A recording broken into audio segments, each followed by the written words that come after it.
She was the most powerful woman in the building. Corner office, seven-figure salary, a name that made boardrooms go quiet.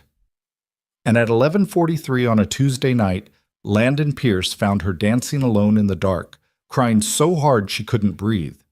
He should have walked away, pretended he saw nothing, gone home to his silent apartment and his sleeping 5-year-old son. He didn't. That single moment, a wrong turn down a hallway he had no business being in, would unravel everything both of them thought they knew about survival, about loss, and about whether a person who has already buried someone they loved deserves to risk their heart again. This is their story. And it starts the way most real things do, with someone falling apart when they thought no one was watching. If this story already has you, drop a like, leave a comment with the city you're watching from. I want to see just how far this one travels. The elevator doors opened at 9:47 p.m. onto a floor that had no business being this quiet.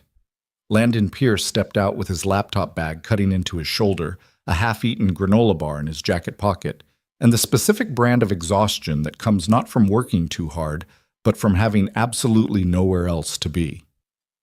The 42nd floor of Vantara Capital's downtown tower was dim. Most of the overhead fluorescents powered down after 8, leaving only the warm glow of floor-level lighting along the corridor walls and the cold blue light bleeding out from monitor screens nobody had bothered to shut off. He worked on the 39th floor. He had no reason to be here. He'd come up because Gerald in IT had texted him about a misfiled quarterly projection, something about a shared drive folder that had been accidentally moved to executive-level access instead of departmental. And if Landon didn't retrieve it tonight, it would be flagged in tomorrow morning's compliance audit. It wasn't Gerald's fault. It wasn't really anyone's fault. It was just one of those small bureaucratic nightmares that fell to the person who stayed late, and Landon Pierce was always the person who stayed late. He followed the hallway toward the server access terminal near the executive suite, his footsteps muffled by the thick charcoal carpet, past the glass-walled conference rooms, past the row of framed impact reports and corporate awards that lined the eastern wall, past a credenza with a dying orchid that someone had apparently been watering too much, the soil dark and waterlogged, the petals browning at the edges. He noticed things like that. He noticed things like that because if he didn't keep his brain occupied, it drifted somewhere he didn't want it to go. He was 3 offices away from the terminal when he heard it. Music. Not loud. Not the kind of thing you'd notice unless you were alone on a silent floor at 9:47 at night with nothing but the hum of climate control and your own breathing for company. It was coming from behind the closed double doors of the corner office, the one with the brushed steel nameplate that read S. Blake, Chief Executive Officer. And it was something slow, something with a piano and a low, dragging tempo that felt more like a feeling than a song. Landon stopped. He told himself he stopped because he was surprised, because nobody was supposed to be up here this late, and hearing music from behind the CEO's door at 9:47 p.m. on a Tuesday was objectively strange. That was the reason he stopped. That was the only reason. He stood there for about 4 seconds, which was 3 seconds longer than he should have, and then the door drifted open. Not all the way. Maybe 8 inches, the latch hadn't caught properly, and some movement inside had nudged it, but 8 inches was enough. The office was dark except for the city. Floor-to-ceiling windows on 2 sides and 42 floors below, Carver City was doing what Carver City always did at this hour, burning with light, restless, indifferent to whatever was happening up here in the glass and steel above it. The skyline threw just enough illumination into the room to see shapes, and the shape Landon saw stopped him in a way that the music hadn't.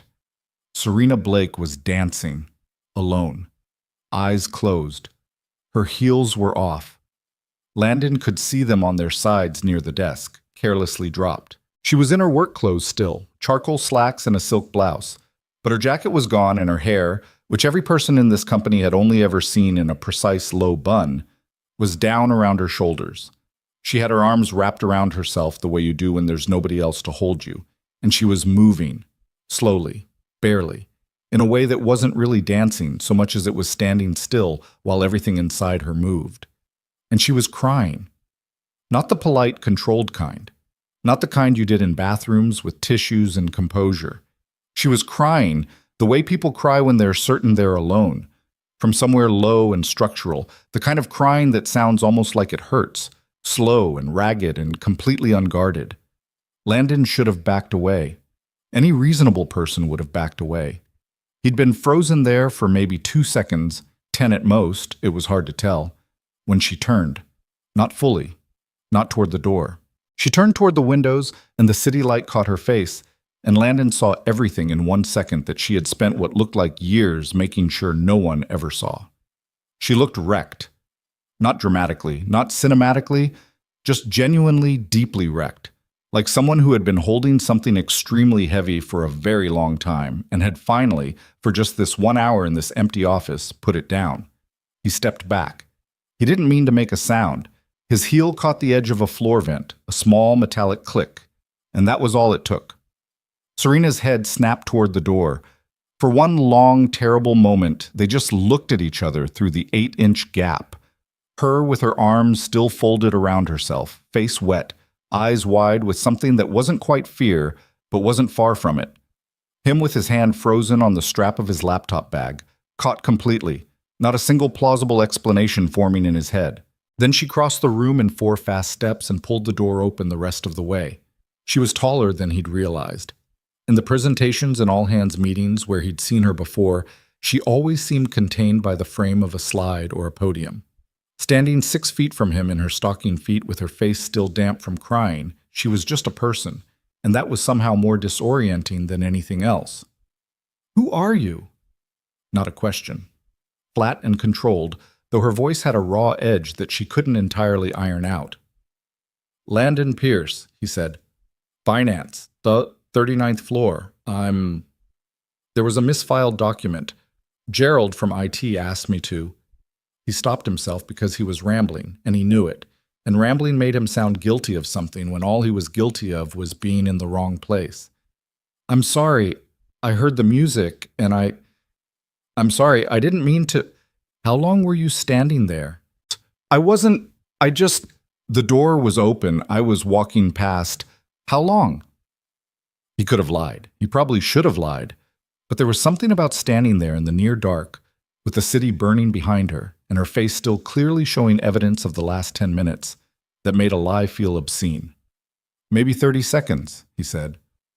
"I'm sorry." Something shifted in her expression. Not warmth, not yet, nowhere close to warmth, but the rigid professional surface cracked just slightly, the way ice sounds when weight settles onto it. She looked at him for another moment, and then she stepped back from the door. "Come in and close it," she said, "before someone else comes by." He almost said no. He almost said, "I'll go, I'm sorry, good night," and walked back to the elevator and let the door of that office become a wall between him and everything he'd just seen. But she'd already turned away, and the instruction had a tired certainty to it that didn't really leave room for argument, and so he stepped inside and pulled the door closed behind him. She had turned the music off.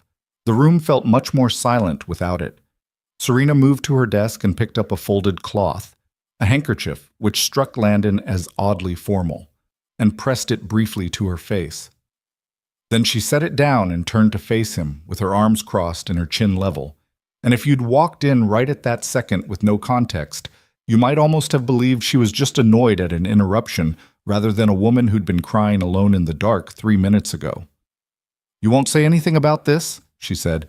It was the kind of sentence that was phrased as a statement but meant as a question. "No," Landon said. "Of course not." "I don't need your 'of course.' I need an actual answer." "Then the actual answer is no. I won't say anything." She studied him. He'd seen her before.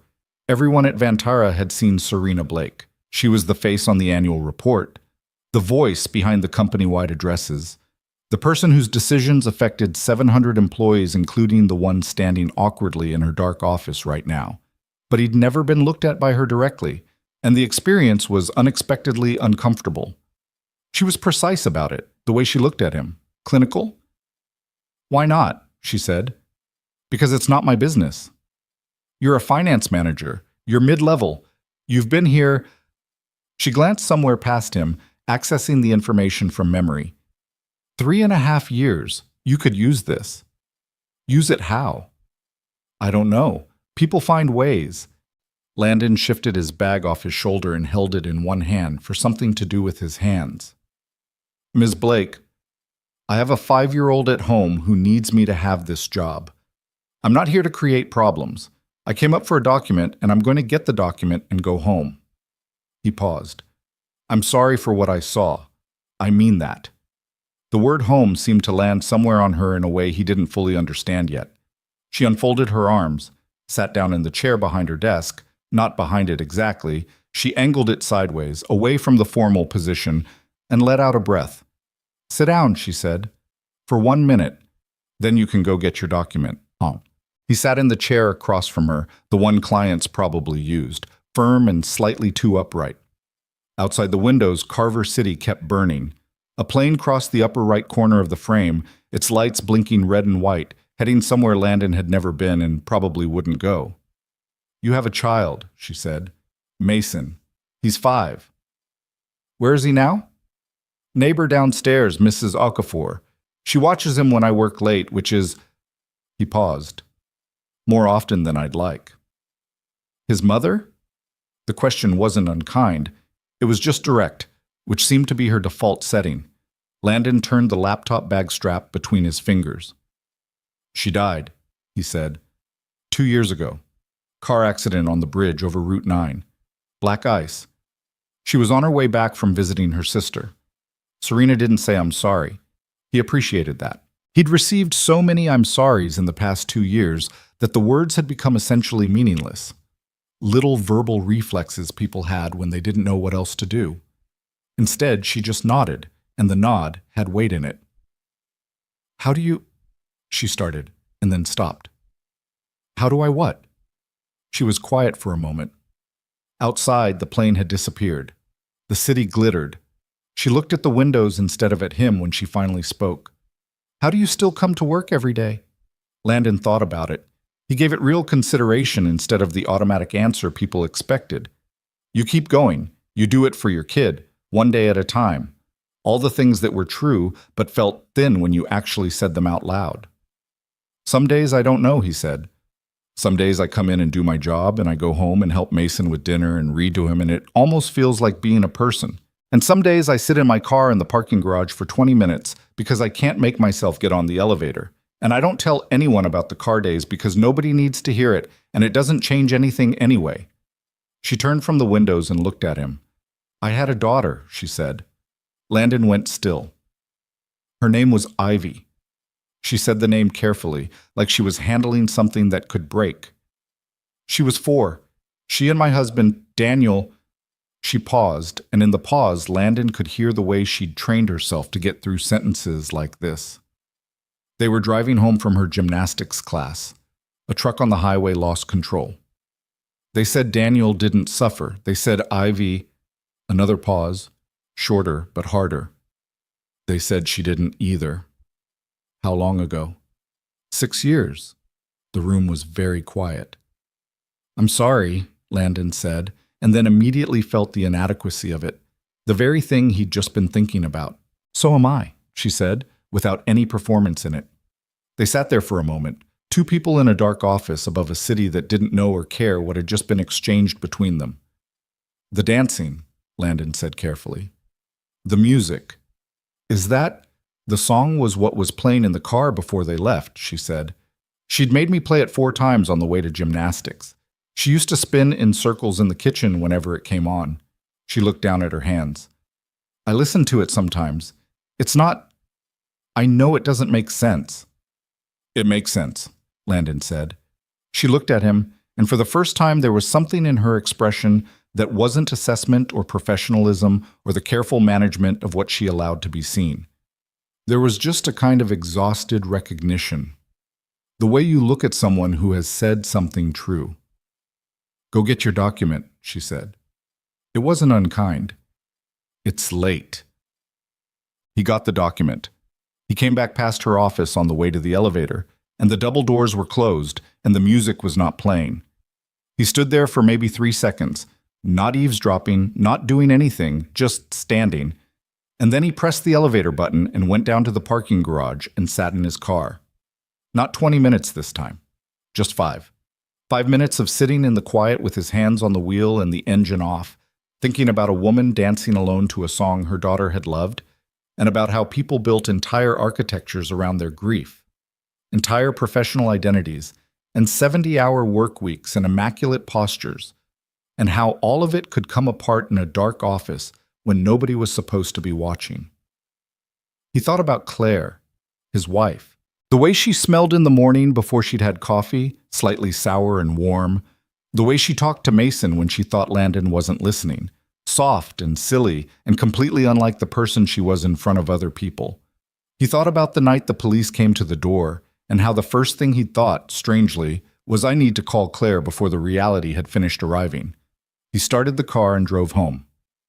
Mrs. Okafor was a 63-year-old retired teacher who lived in 4B and had been watching Mason since the beginning of March 2 years ago, when Landon had come back to work and needed someone who would genuinely care and not just be present.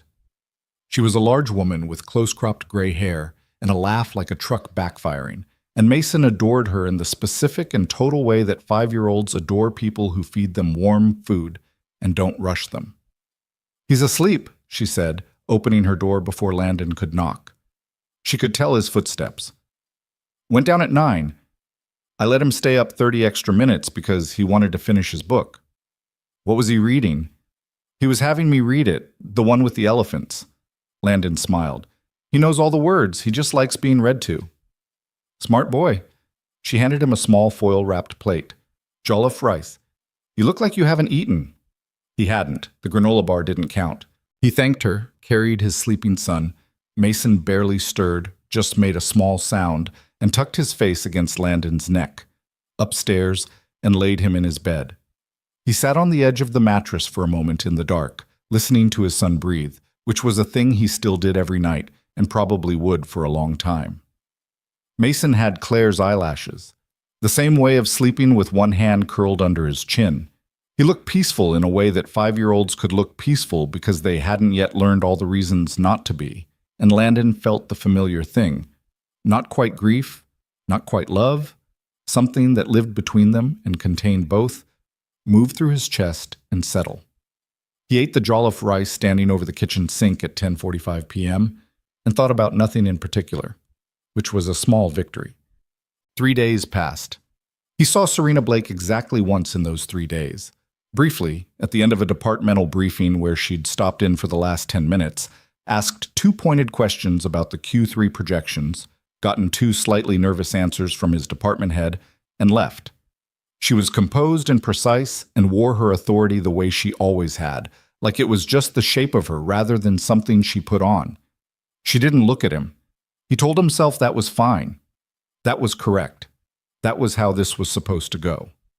A strange moment in an empty office, a conversation that happened because a door didn't latch properly, and now back to the ordinary order of things. He was a finance manager. She was the CEO. There was no version of the universe where what happened on the 42nd floor at 9:47 p.m. became something.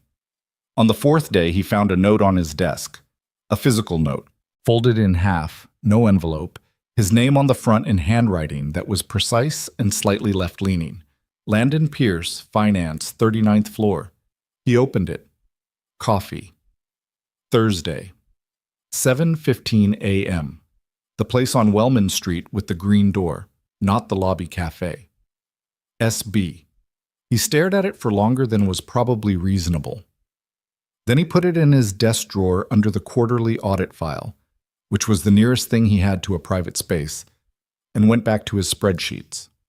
Thursday morning he woke up at 6, which was earlier than he needed to, and stood in the kitchen drinking coffee he'd made himself, while Mason ate cereal at the small table and told a lengthy story about something that had happened at preschool involving a stuffed giraffe and an accusation of wrongdoing that Mason considered deeply unjust. And then Tyler said it was mine, but it wasn't mine. It was the classroom's giraffe, and I told him that, and he didn't listen. People often don't listen, Landon said. Is that true everywhere or just at school? Everywhere. Mason considered this. That's bad. Yeah. Landon rinsed his mug. Finish your cereal, buddy. He dropped Mason at Mrs. Okafor's, she did the preschool run on Thursdays, and walked 6 blocks to Wellman Street and found the place with the green door. It was a narrow cafe that smelled like cardamom and old wood and had maybe 8 tables, all of them small. Serena was already there when he arrived, sitting in the back corner with her hands wrapped around a cup and her coat still on, like she hadn't decided yet whether to stay. She looked different without the context of Vantara. Smaller somehow, though she wasn't small.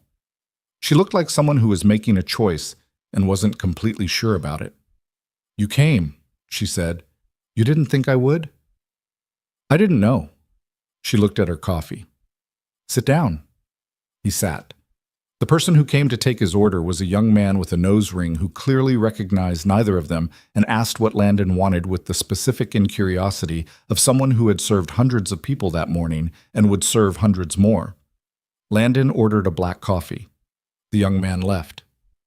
"I don't do this," Serena said. "Do what?" "This." She gestured between them, a small, slightly uncomfortable motion. I don't have conversations with employees, personal conversations. She stopped, started again. "I haven't had a real conversation with anyone in about 3 years, maybe longer. I have colleagues, and I have assistants, and I have a board of directors, and I have," she paused, "professionals I see once a week who I pay to listen, and even with them I manage what I say." "Why are you telling me this?" "Because you already know the thing I work the hardest to keep hidden," she said. "So the performance is a bit pointless." Landon's coffee arrived. He wrapped his hands around the warm ceramic and thought about that. "I have a question," he said, "and you don't have to answer it. Ask. The room you were in, your office, you were in there at 9:47 at night, alone, dancing to a song your daughter liked. Do you do that regularly?" She didn't flinch. "Yes." "How regularly?" "Tuesdays, most Tuesdays." "Why Tuesdays?" "Because the accident happened on a Tuesday." She said it flatly, factually, the way you said something you'd said to yourself 10,000 times and had worn the sharp edges off. "I started doing it the first year. I don't know why. I couldn't stop." Landon nodded. He didn't say anything about it. He didn't tell her it was understandable or that she should probably work on that or that grief took strange forms. He just nodded. "My wife," he said after a moment. "Claire. Her birthday was in October, and last October was the first one since she died, and I made her birthday cake, the one she always made herself. I'd watched her make it maybe 15 times, and I still had to look up the recipe because I couldn't remember the exact amounts. And it took me 3 hours, and it came out wrong. The texture was off. And I ate 2 pieces at the kitchen table at midnight and cried until I couldn't see. And Mason was asleep the whole time and didn't know." Serena was watching him. "I don't know why I did it," he said. "I know why," she said. "Yeah?" "Because you needed to do something with your hands, and you needed to be connected to her in a way that felt like an action rather than just sitting with it." He looked at her. "Yes," he said. "That's exactly it." On. They were there for an hour and 20 minutes. No one from Vantara walked in. No one recognized them. The young man with the nose ring refilled their coffees without being asked and otherwise left them alone. Outside, Wellman Street did its morning routine. Delivery trucks, dog walkers, a woman arguing on her phone, the ordinary, relentless machinery of a city that had no idea any particular conversation was happening inside any particular cafe. By the time they left, separately, 2 minutes apart, Serena first, Landon had told her about the drive home he still couldn't bring himself to make on the anniversary of Claire's accident, how he took a completely different route across town, even though it added 20 minutes. She had told him about the awards on her wall that she'd put up, not because she was proud of them, but because the wall looked worse without them. Bare walls made an office feel like a room you weren't planning to stay in, and she needed to feel like she was staying. He'd told her about the way Mason sometimes called for Claire in the middle of the night, in that half-asleep, not quite conscious way, just Mama, and how Landon would go in and sit on the edge of the bed and say, "I'm here, buddy," and Mason would settle back down without waking fully, and how Landon didn't know if Mason knew the difference in those moments or not, and couldn't decide which answer was harder. She had gone very quiet when he told her that. She'd told him that Ivy had been afraid of the dark, and they'd had a nightlight in her room shaped like a small cloud, and that she still had the nightlight. Hadn't plugged it in. Just had it. He hadn't said anything about that either, just nodded. The following Tuesday, he was on the 39th floor at 9:47 p.m. He was not on the 39th floor because of any document. He was there because he had stayed late for the specific and not entirely honest reason that he was a person who stayed late, and this particular Tuesday he had not gone up to the 42nd floor.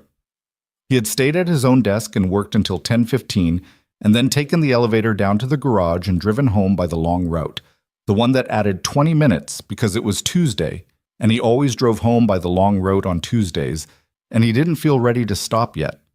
He did not think about Serena Blake dancing in her office. Or rather, he thought about it the way you think about something you've decided not to think about, which is to say constantly and sideways. He was pretty sure she was up there. He was pretty sure he was not going to go check. He drove home. He paid Mrs. Okafor. He read to Mason, The Elephant Book again, by request, and sat on the edge of the bed in the dark listening to his son breathe and felt the weight of the apartment settle around him, the specific silence of a place that had been built for more people than it currently contained. The coffee had been real, though. The conversation had been real. Whatever it was they were doing, two people who had both had the same conversation 1,000 times inside their own heads finally having it out loud with someone who didn't need to be taught why it hurt.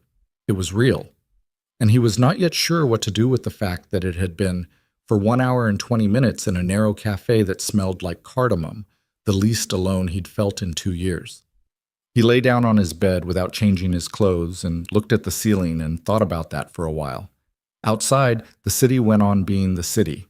Inside apartment 7C, a man who had learned to build a life inside a grief he hadn't chosen lay in the dark and tried to figure out whether something that felt like hope was actually hope or just the cruel mimicry of it, and whether the difference mattered as much as he'd always told himself it did. He didn't arrive at an answer, but he was still thinking about it when he finally fell asleep just before 1 in the morning, which was something he hadn't done in a long time, fallen asleep with something on his mind besides the weight of the things he'd already lost. That was something. He wasn't sure yet what kind of something, but it was a start. The second Thursday came and went without a note on his desk, and Landon told himself that was fine, that the first time had been an anomaly, a pressure valve releasing after an accidental exposure, two strangers exchanging damage in a narrow cafe before returning to their respective positions in the hierarchy. That was what it had been. A single morning that existed outside the normal rules because the circumstances had been unusual, and unusual circumstances produced unusual behavior. And now the circumstances were ordinary again, so everything would be ordinary again. He believed this completely for about 4 days. On the 5th day, he found himself on Wellman Street at 7:10 in the morning buying a coffee he hadn't planned to buy, standing at the counter of the cafe with the green door and looking at the back corner table, the one they'd sat at, which was currently occupied by an older man reading a physical newspaper with the careful, deliberate attention of someone who had decided the world moved too fast and he wasn't going to participate in that. Landon ordered his coffee, drank it standing at a small ledge by the window, and watched the street. She didn't come. He hadn't expected her to. He didn't know why he was there. He finished his coffee and went to work and had a perfectly functional day and told himself the whole thing was done. The note came the following Tuesday. Same fold, same handwriting. Thursday, 7:15. Green door. Nothing else. He was there at 7:12. She was already in the back corner with her hands around a cup, coat on again. Same cautious posture of someone who hadn't fully committed to staying. But this time when he sat down, she didn't feel the need to explain herself first, and he didn't feel the need to pretend he wasn't glad she'd sent the note. "How was your week?" he said. "Brutal. Yours?" "Mason got a stomach bug Tuesday night. I was up until 4. "Is he okay?" "He's fine. He bounced back in about 12 hours because that's how 5-year-olds work. They're completely destroyed and then they're completely normal, and you're the one walking around looking like a crime scene." She almost smiled. It wasn't a full smile. It was the cautious preliminary version, the kind that checks the structural integrity before committing. But it was real. I had a board member tell me this week that I seemed tired, she said, in front of 3 other board members. What did you say? I told him I was running a 700-person company, and if I didn't seem tired, I'd be doing something wrong. She picked up her cup. He didn't like that. Probably not. He's been on the board for 11 years. He thought I was going to thank him for his concern. Were you tired? Of course I was tired. She set the cup down. I'm always tired. I just don't need anyone to name it for me. That was the tone of the second Thursday. Less careful than the first, less weighted. They talk the way people talk when they've already done the hardest part, the initial exposure, and are now just figuring out the shape of whatever this is. It wasn't easy exactly. There were still pauses that lasted a beat too long, moments where one of them said something real and the other had to find their footing before responding.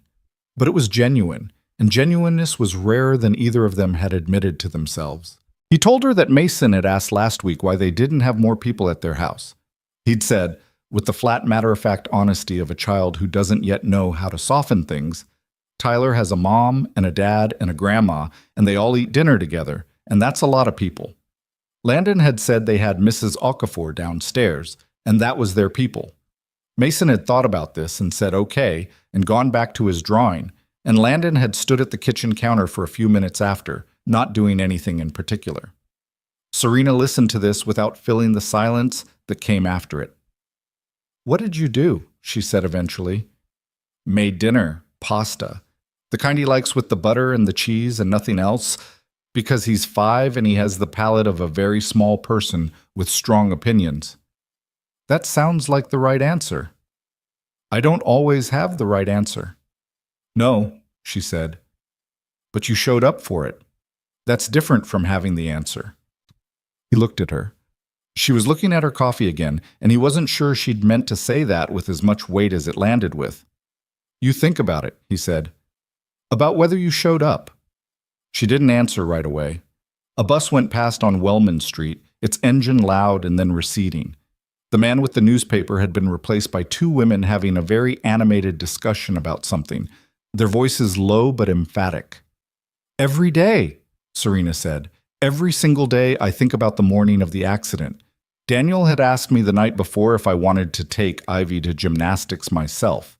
He was going to go into the office on Saturday morning. He often did. And he asked if I wanted to take her instead.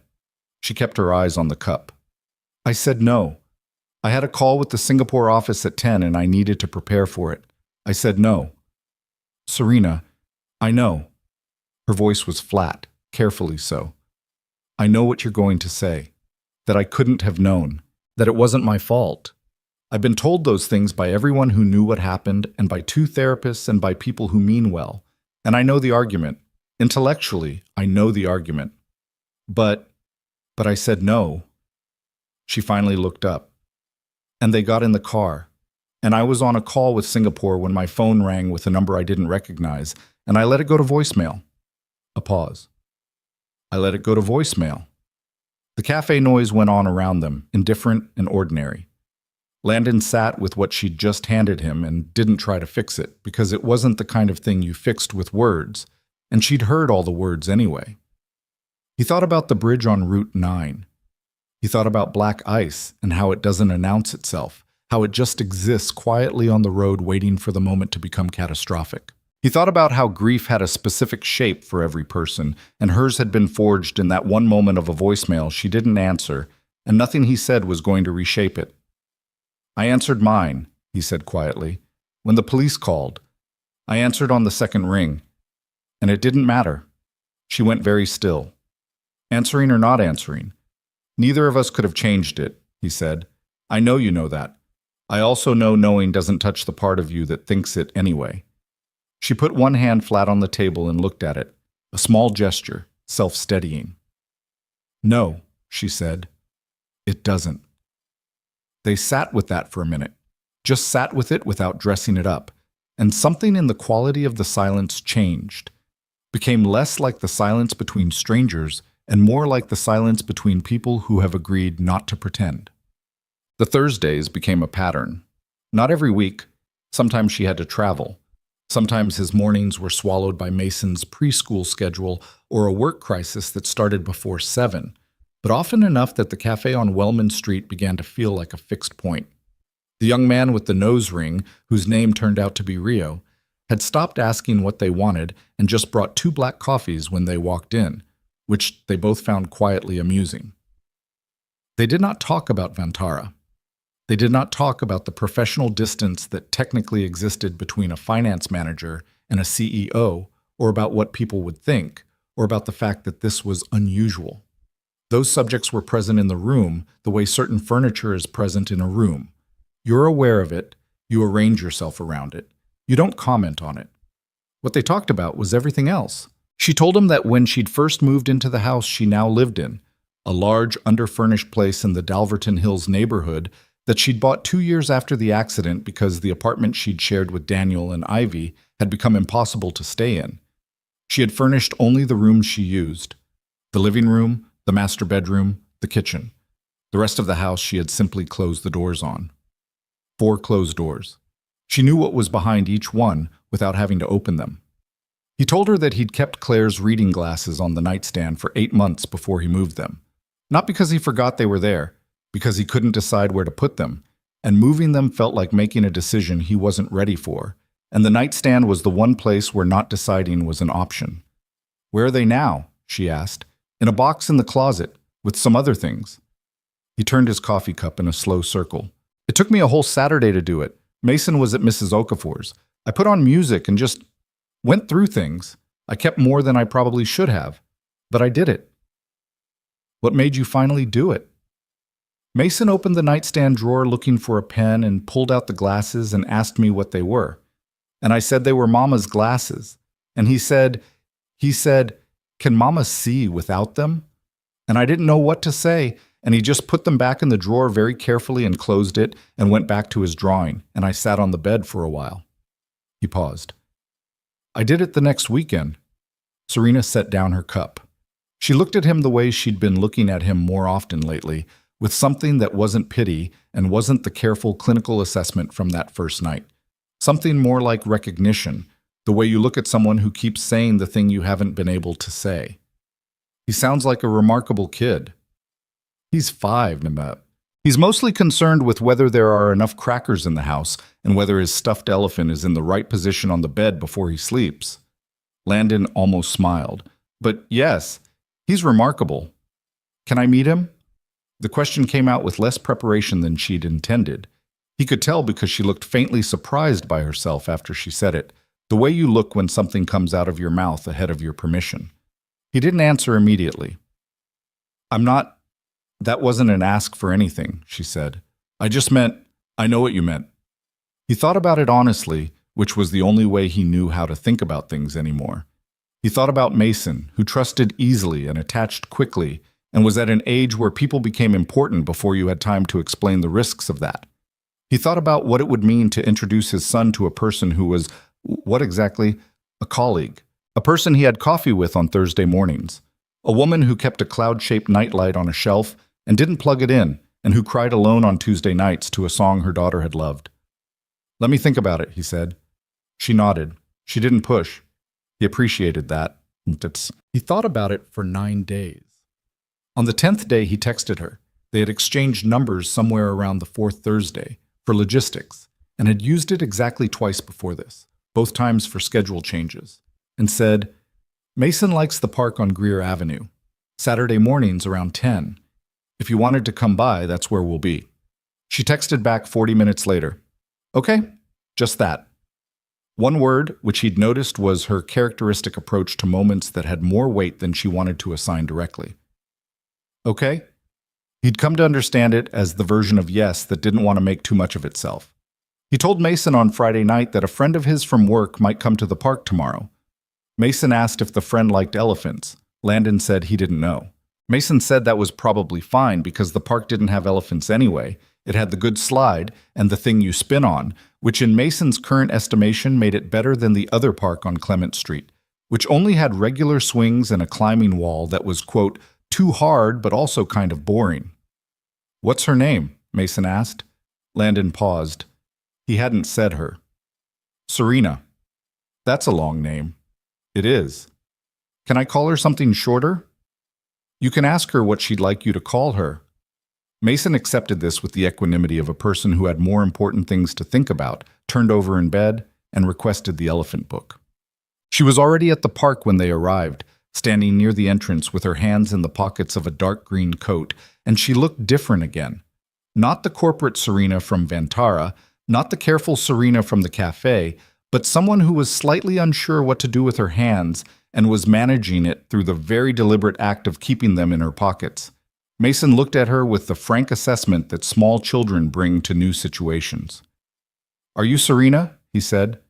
"I am," she said. "That is a long name." "It is," she agreed. "You can call me Rena if you want. My sister used to." Mason considered. "Okay, do you like the spinning thing or the slide better?" "I've been away from playgrounds for a while," she said. "You might have to remind me." This was, apparently, exactly the right thing to say, because Mason immediately took it as a commission and grabbed her hand, the unself-conscious way children grab hands, without asking, and began leading her toward the equipment while delivering a comprehensive briefing on the park's features, their relative merits, and the correct technique for the spinning thing, which required you to hold the bar at a specific angle or you'd get dizzy wrong. Landon followed at a slight distance, watching. He watched her crouch down to Mason's level. He watched her listen with the same focused attention she brought to board presentations, completely genuine, as Mason demonstrated the spinning technique. He watched her take a turn on the spinning thing herself, her green coat fanning out slightly, and the laugh that came out of her was small and surprised, like it had come loose from somewhere she hadn't opened in a while. Mason thought this was excellent. "Again," Mason said. She went again.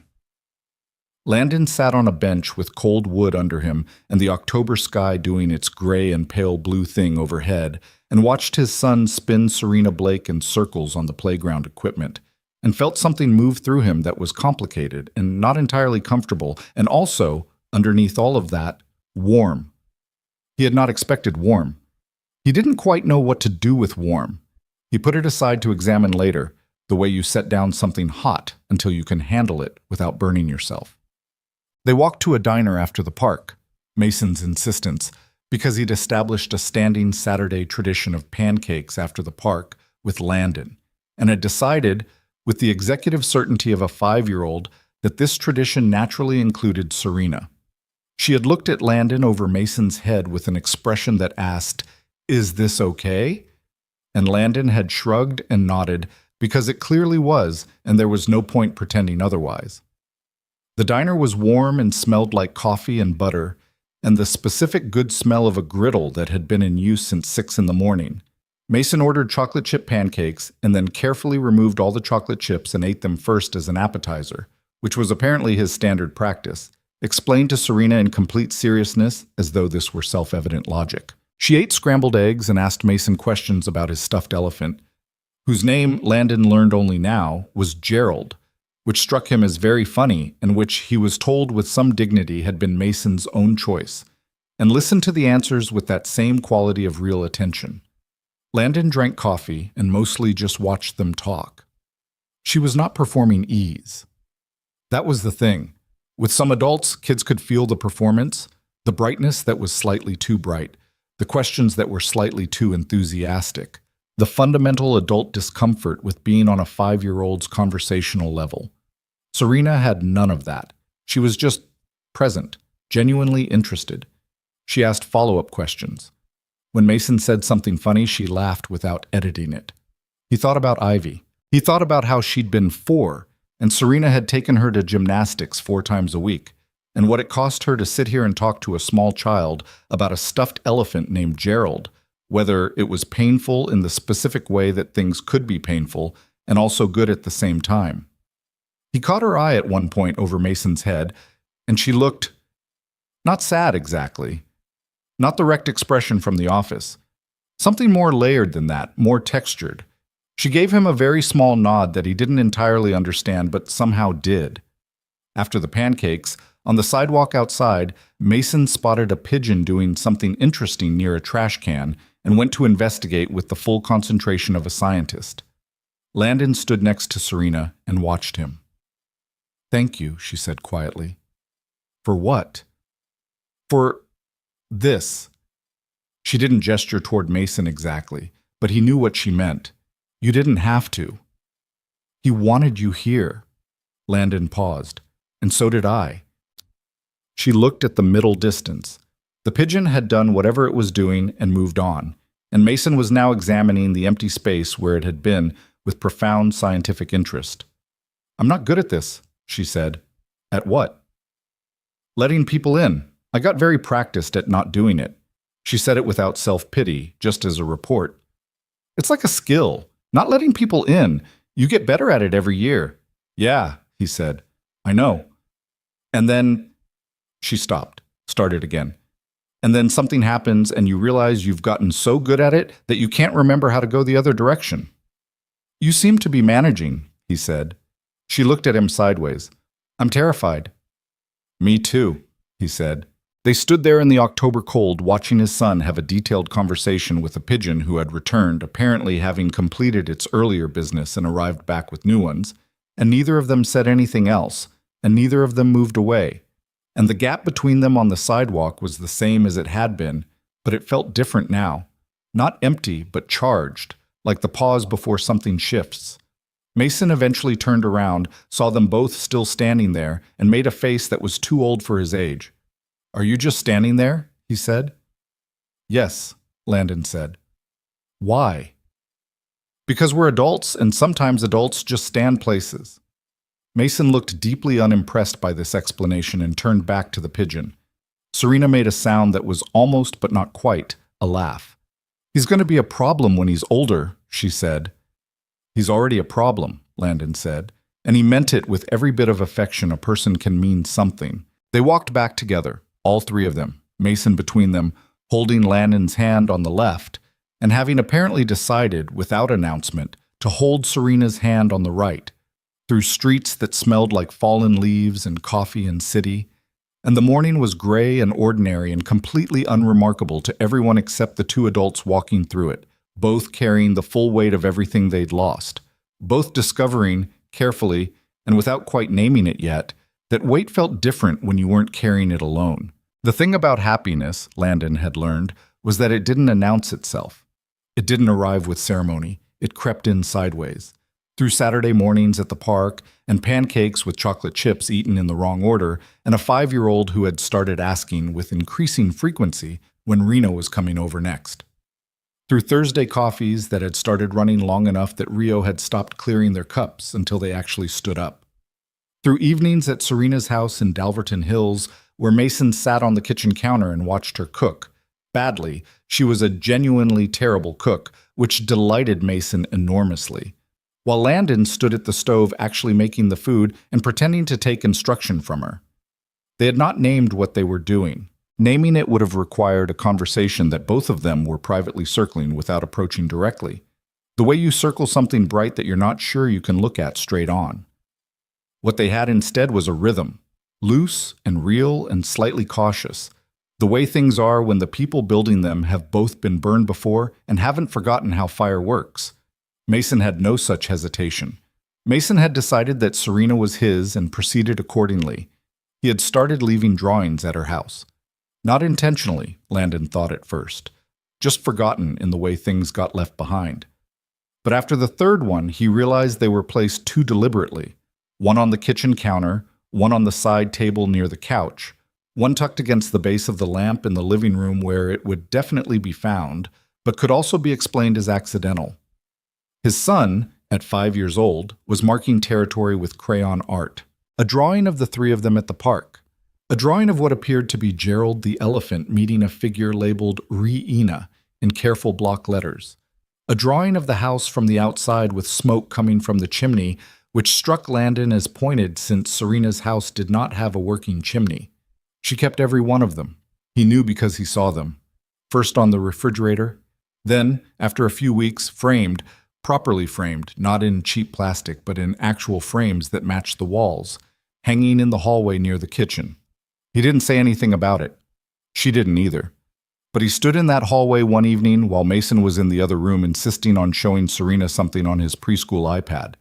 and he looked at his son's drawings hanging on the wall of a house that had been closed and silent for years and felt something in his chest move in a way that he couldn't entirely control and didn't try to. November came. The city got colder. The Thursdays at the cafe became Wednesday evenings at her house more often than not.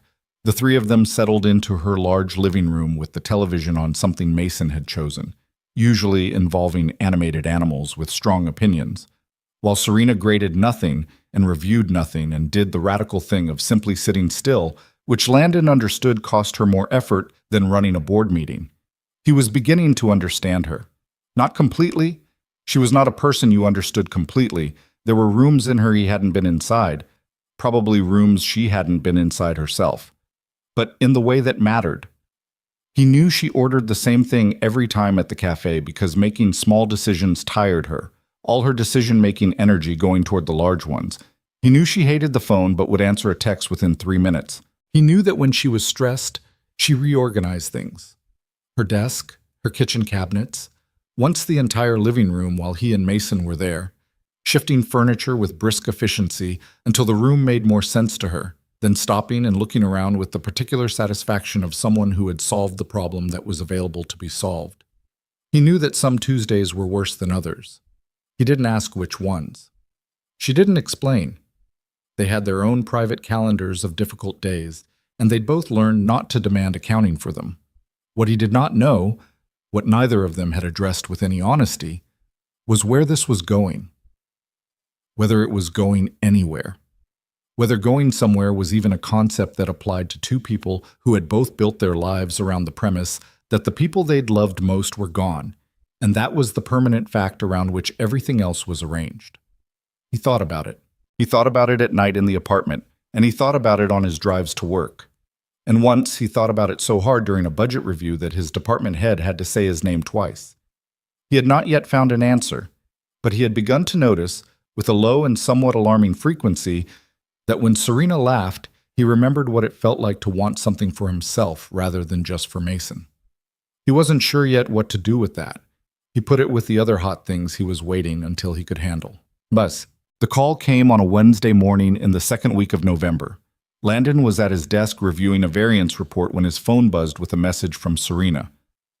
"Something happened. Can you talk tonight?" He replied immediately, "Yes. Your place or mine?" "Mine. Come at 7 if you can." He came at 7.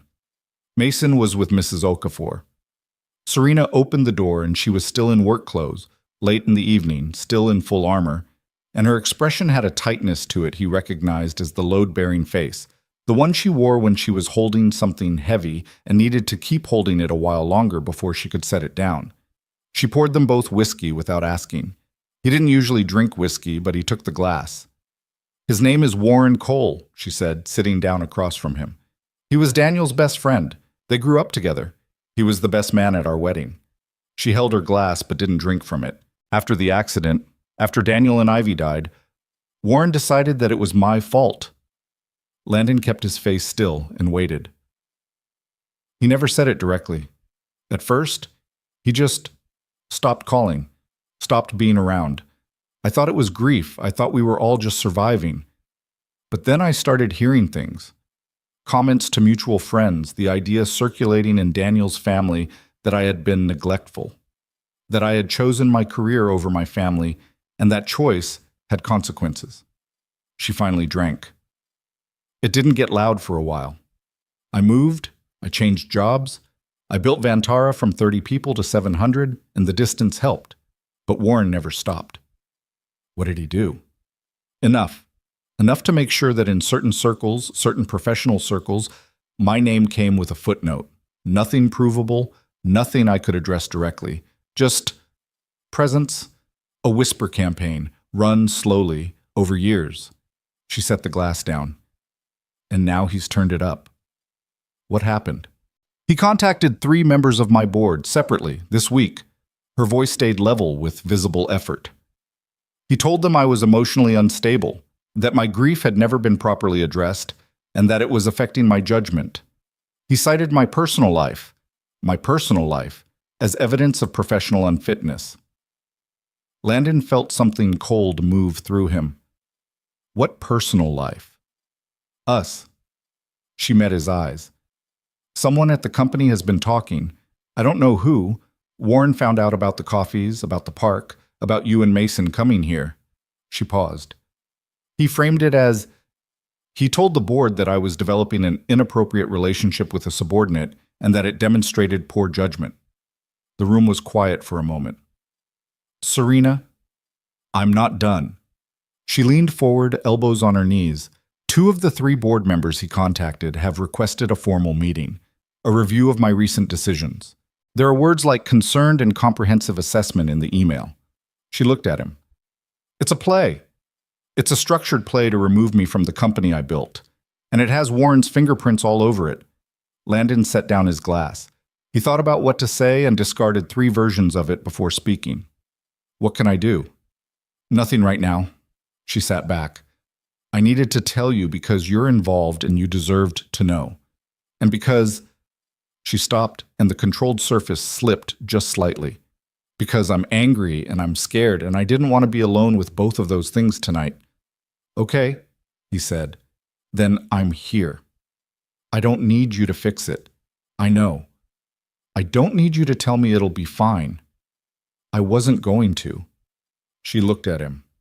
The tightness in her face was still there, but something behind it shifted, some small increment of pressure releasing. Okay, she said. Tell me about Warren, he said. Not the campaign, him. Tell me who he actually is. She was quiet for a moment, and then she started talking. She told him about the Warren she'd known when Daniel was alive. She'd sharp and loyal and genuinely funny. Someone who made Daniel better because he was one of the only people who could tell Daniel when he was wrong and make him laugh at the same time. She told him about the Warren at the funeral who had held her hand during the service and said, "We'll get through this," and meant it. And she told him about the moment, a dinner, 8 months after the accident, the first time she'd seen him since, when something had changed. When he'd looked at her across the table and she'd seen something in his face that was past grief and into something harder. You're still here, his eyes had said, without words. You're still here and they're not. He needed someone to blame, Landon said. Yes, because grief without a target is just grief, and that's harder to carry. Yes. She looked at her hands, and I was there, and I had said no when Daniel asked me to take Ivy to gymnastics that morning, and Warren knew that. Did Daniel tell him? I don't know, maybe. Or maybe Warren just knew me well enough to know what I would have done, what I always did. She said it without flinching.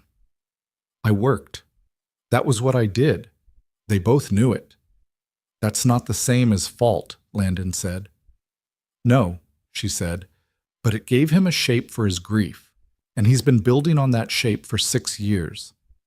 Landon thought about this. He thought about the specific cruelty of it. Not dramatic cruelty, not the kind that happened in movies, but the slow grinding kind that arrived as whispers and HR emails and careful questions from board members. The kind that cost you things over time without a single moment you could point to and say, there, that's where it happened.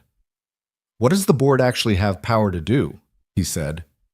They can call a confidence vote. If enough members move on it, they can put my position to a formal review. She picked up her glass again. I have allies on the board. I'm not without allies. But I also need to understand exactly what Warren told them, and I need to be prepared to respond to it directly. And I need to do all of that without it looking like I'm scrambling, because the moment I look like I'm scrambling, the narrative writes itself. What's the narrative? She looked at him steadily. Emotional woman in over her head, grief finally catching up with her, poor judgment in her personal life bleeding into her professional one. A pause. The story writes itself, and it writes itself in a way that has nothing to do with my actual work or my actual record. Then your actual record is what you use, he said. It's the only argument that cuts through the story they're trying to tell. I know. She sounded tired. I know that. I've been building this company for 7 years, and I know exactly how to defend it. I know every number and every decision and every moment where I chose the harder right thing instead of the easier wrong one. She set down the glass for the last time. I'm tired of having to. He didn't have an answer for that. That was an honest thing, and honest things didn't always have answers. "I know," he said. He drove home through November streets with his hands at 10 and 2 and thought about Serena's face when she'd said, "I'm scared." Not ashamed of saying it, not performing vulnerability, just stating a fact about her current internal state the way she stated everything, directly and without decoration. It had taken him 3 coffees and several weeks to get there himself, and she'd done it in the second glass of whiskey, and he'd felt the specific weight of what it cost her. He also thought about Warren Cole, about the mechanism of what Warren was doing, weaponizing someone's grief against them, using the private architecture of loss as ammunition in a professional battle. It was cold in a way that made Landon's jaw tight. Not hot anger, cold anger, the kind that sits still and thinks. And underneath all of that, running quiet and persistent like a signal on a frequency he hadn't tuned to deliberately, the fact that what they were doing, the Thursdays, the park, the evenings in her living room, Mason's drawings on her wall, had now been seen, named, used. It had crossed from their private world into the public one, and the public one had an opinion about it, and the opinion had already started moving. He thought about Mason, asleep upstairs when he got home. He thought about what it meant to have let something grow without deciding to, and about what happened to things that grew without being decided on when the world took notice of them. He sat in the parking garage for exactly 11 minutes. Then he went upstairs, kissed his sleeping son on the forehead, and lay in bed looking at the ceiling for a long time. The board meeting request arrived in Serena's email on a Friday. Formal, correct, signed by the board chair with the specific corporate politeness that meant the situation was serious. A special session 2 weeks out. She was expected to present. The language around it was careful, all professionalism and concern, but Serena had been reading corporate language long enough to hear what it actually said. "We've heard something and we need to be managed." She forwarded it to Landon with no message. He replied, "I'll be there if you need me to be." She replied, "You can't come to the board meeting." He replied, "I didn't say the board meeting." She didn't respond to that for 4 hours. Then, "Okay." He didn't know what he was promising exactly. He just knew he'd meant it, and she'd understood it, and they both knew the other understood, which was enough for now. What happened next, he didn't anticipate. On Monday morning, he arrived at his desk to find a voicemail from an unknown number. The kind of unknown number that turns out to be a journalist, which this one did. A woman from the Carver City Business Review who had apparently been fed a tip about a senior executive's personal conduct and was reaching out to all relevant parties for comment. She left her name and number with the cheerful efficiency of someone who had done this many times and found it professionally interesting. Landon stared at his phone. He did not call back.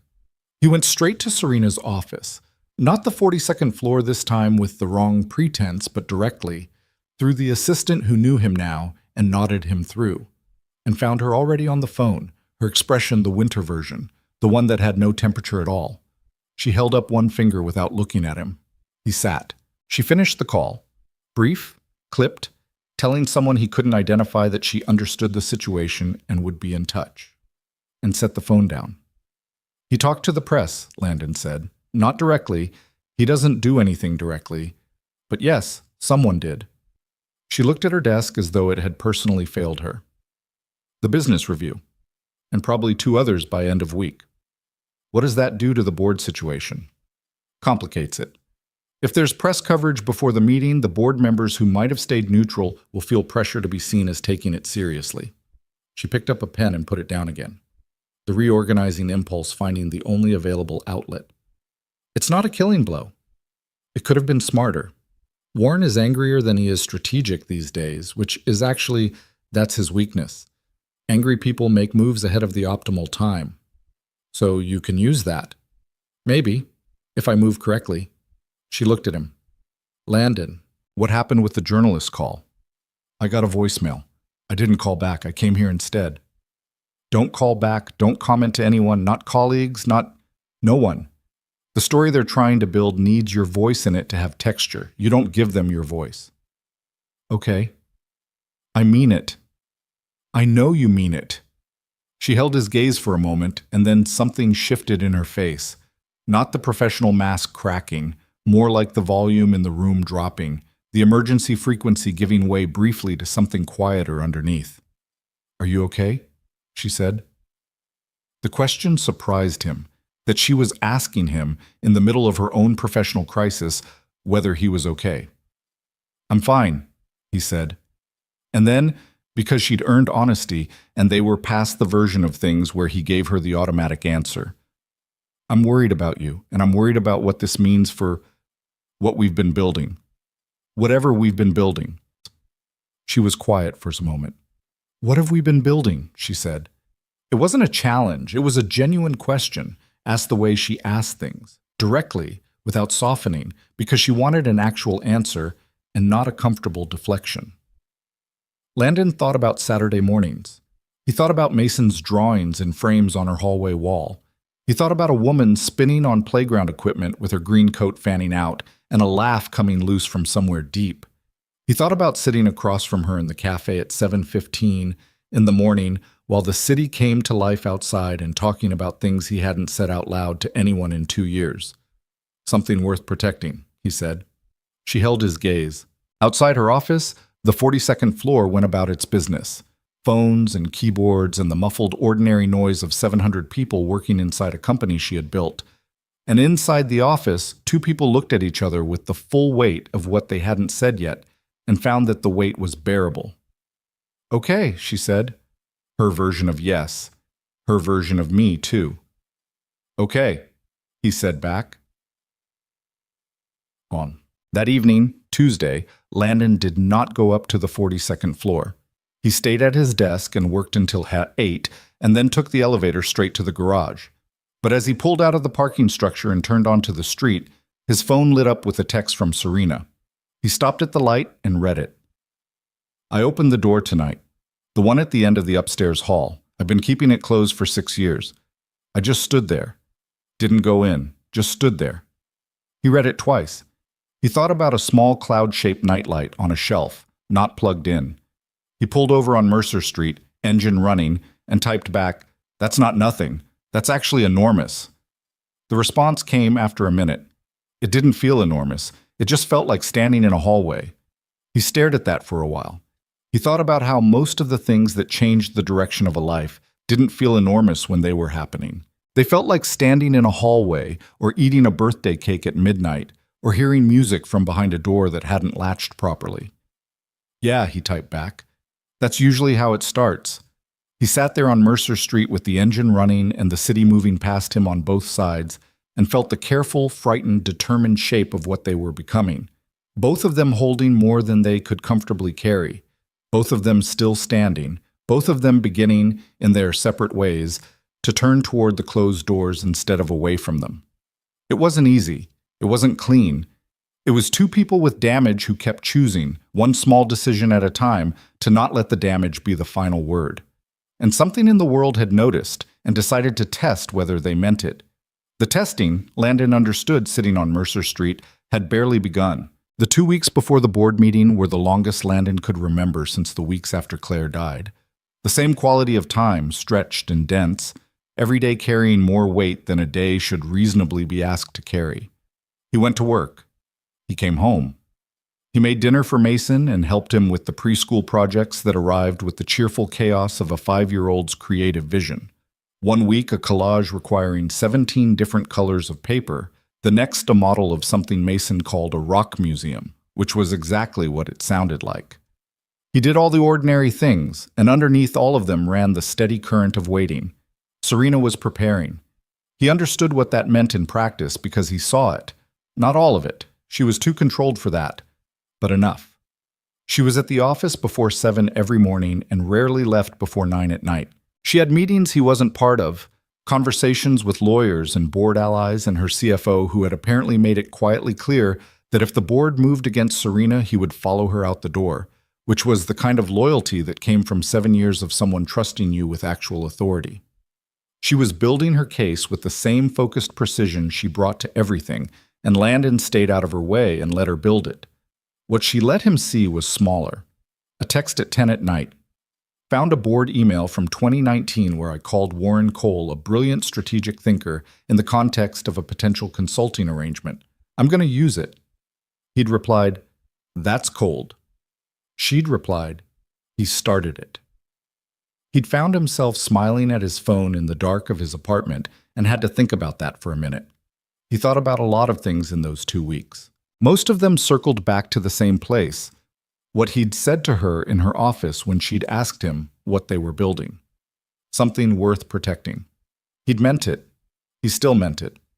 But meaning something and knowing what to do with it were not the same, and he was becoming aware with increasing clarity that at some point he was going to have to do something with it rather than just mean it. He had not told Claire's parents about Serena. He hadn't told anyone about Serena, technically, but Claire's parents, her mother Donna, who called every Sunday to talk to Mason, her father Ray, who came up from Millfield twice a year and took Mason to the Children's Museum, and always brought Landon a six-pack and sat in the kitchen making careful conversation about baseball, were the specific people he thought about when he thought about what it would mean to say this out loud. They were good people. They adored Mason. They had never been anything but kind to Landon since their daughter died, and he knew, in the part of him that sat with uncomfortable truths, that he was afraid of their reaction. Not afraid enough to stay silent forever, just afraid enough to have been staying silent. He talked to Claire about it. Not out loud. He wasn't there yet, and wasn't sure he'd get there. But in the private internal way he'd been doing since she died, the running conversation with her that was really a conversation with himself, with his own knowledge of who she had been. He sat on the edge of their old bed. His bed now had been his bed for 2 years, but the word "our" still surfaced sometimes, and thought about what she would have said. She would have asked him if he was happy. She would have meant it genuinely, and she would have known from his face whether he was lying. She had always known from his face. He thought that he was getting there, that he was in the territory adjacent to happy, which was as close as he'd been in 2 years, and that it frightened him, and that she would have told him the fear was reasonable and also that it wasn't a stop sign. She would have liked Serena, he thought. Not easily. Claire had a specific kind of wariness with people who held their cards too close, and Serena held her entire hand against her chest, but eventually, after she'd earned it. He sat with that for a while and then went to check on Mason and found him sound asleep with Gerald the elephant tucked firmly under one arm and a library book about ocean animals open on his chest, which meant he'd fallen asleep mid-page, which meant tomorrow morning's argument about finishing the chapter before school was going to be spirited. Landon put the book on the nightstand and turned off the light and stood in the doorway for a moment. "I'm doing okay," he said quietly, to the room, to the idea of Claire, to himself. "I think I'm doing okay." The board meeting was on a Thursday. He was not there. He was at his desk on the 39th floor doing his job, which was what she had asked him to do, and what he was doing with the specific focused discipline of a person who has made a promise and intends to keep it. At 11:43, his phone buzzed. The message was 2 words, "Going in." He sent back a single period. Their shorthand by now for "I'm here." He didn't hear from her until 2:17 in the afternoon. He had accomplished approximately 40% of his normal productivity in that time and had refilled his coffee cup 4 times and had a conversation with a colleague about quarterly depreciation schedules that he would not have been able to recall 5 minutes later. The message at 2:17 said, "Done. My office. When you can." He was on the elevator 45 seconds later. She was standing at her windows when he came in.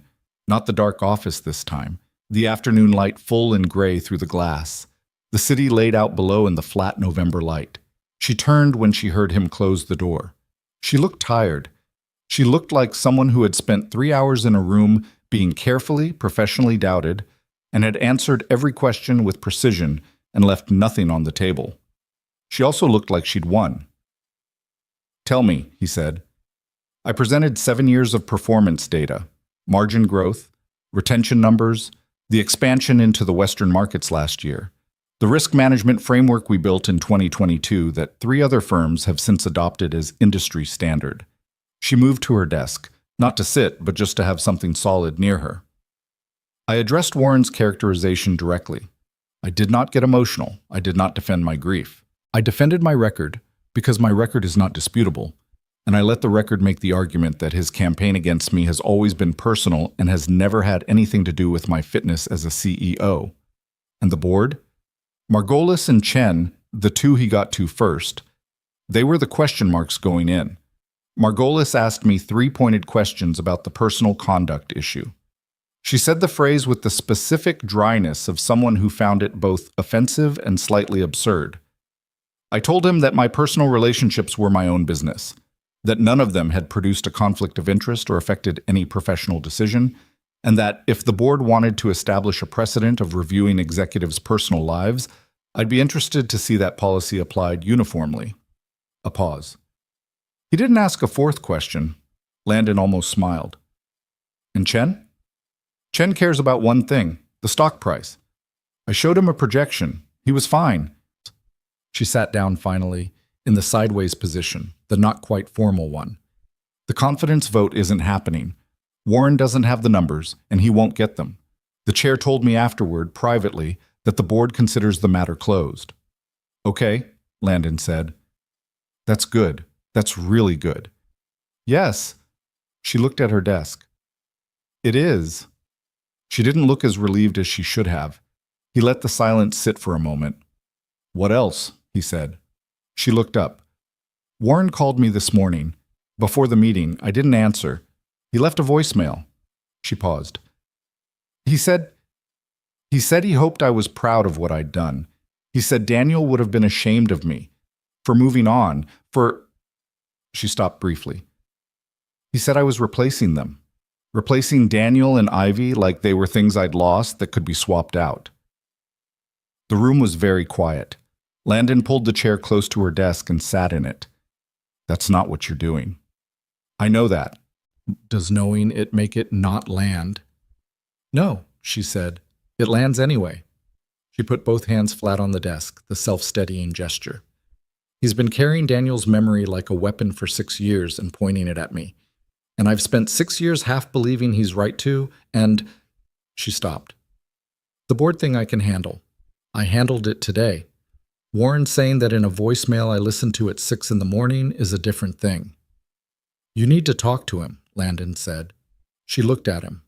Not for him, Landon said. He doesn't deserve a conversation. I mean, you need to close it for yourself. You've been letting him define what your grief is supposed to look like and what you're allowed to do with your life, and you need to take that back from him. I know. Do you want to? A pause, long enough that he thought she might not answer. Then, I'm scared of what he'll say. I'll be with you, Landon said. Not in the room, but after. Whatever he says, I'll be there after.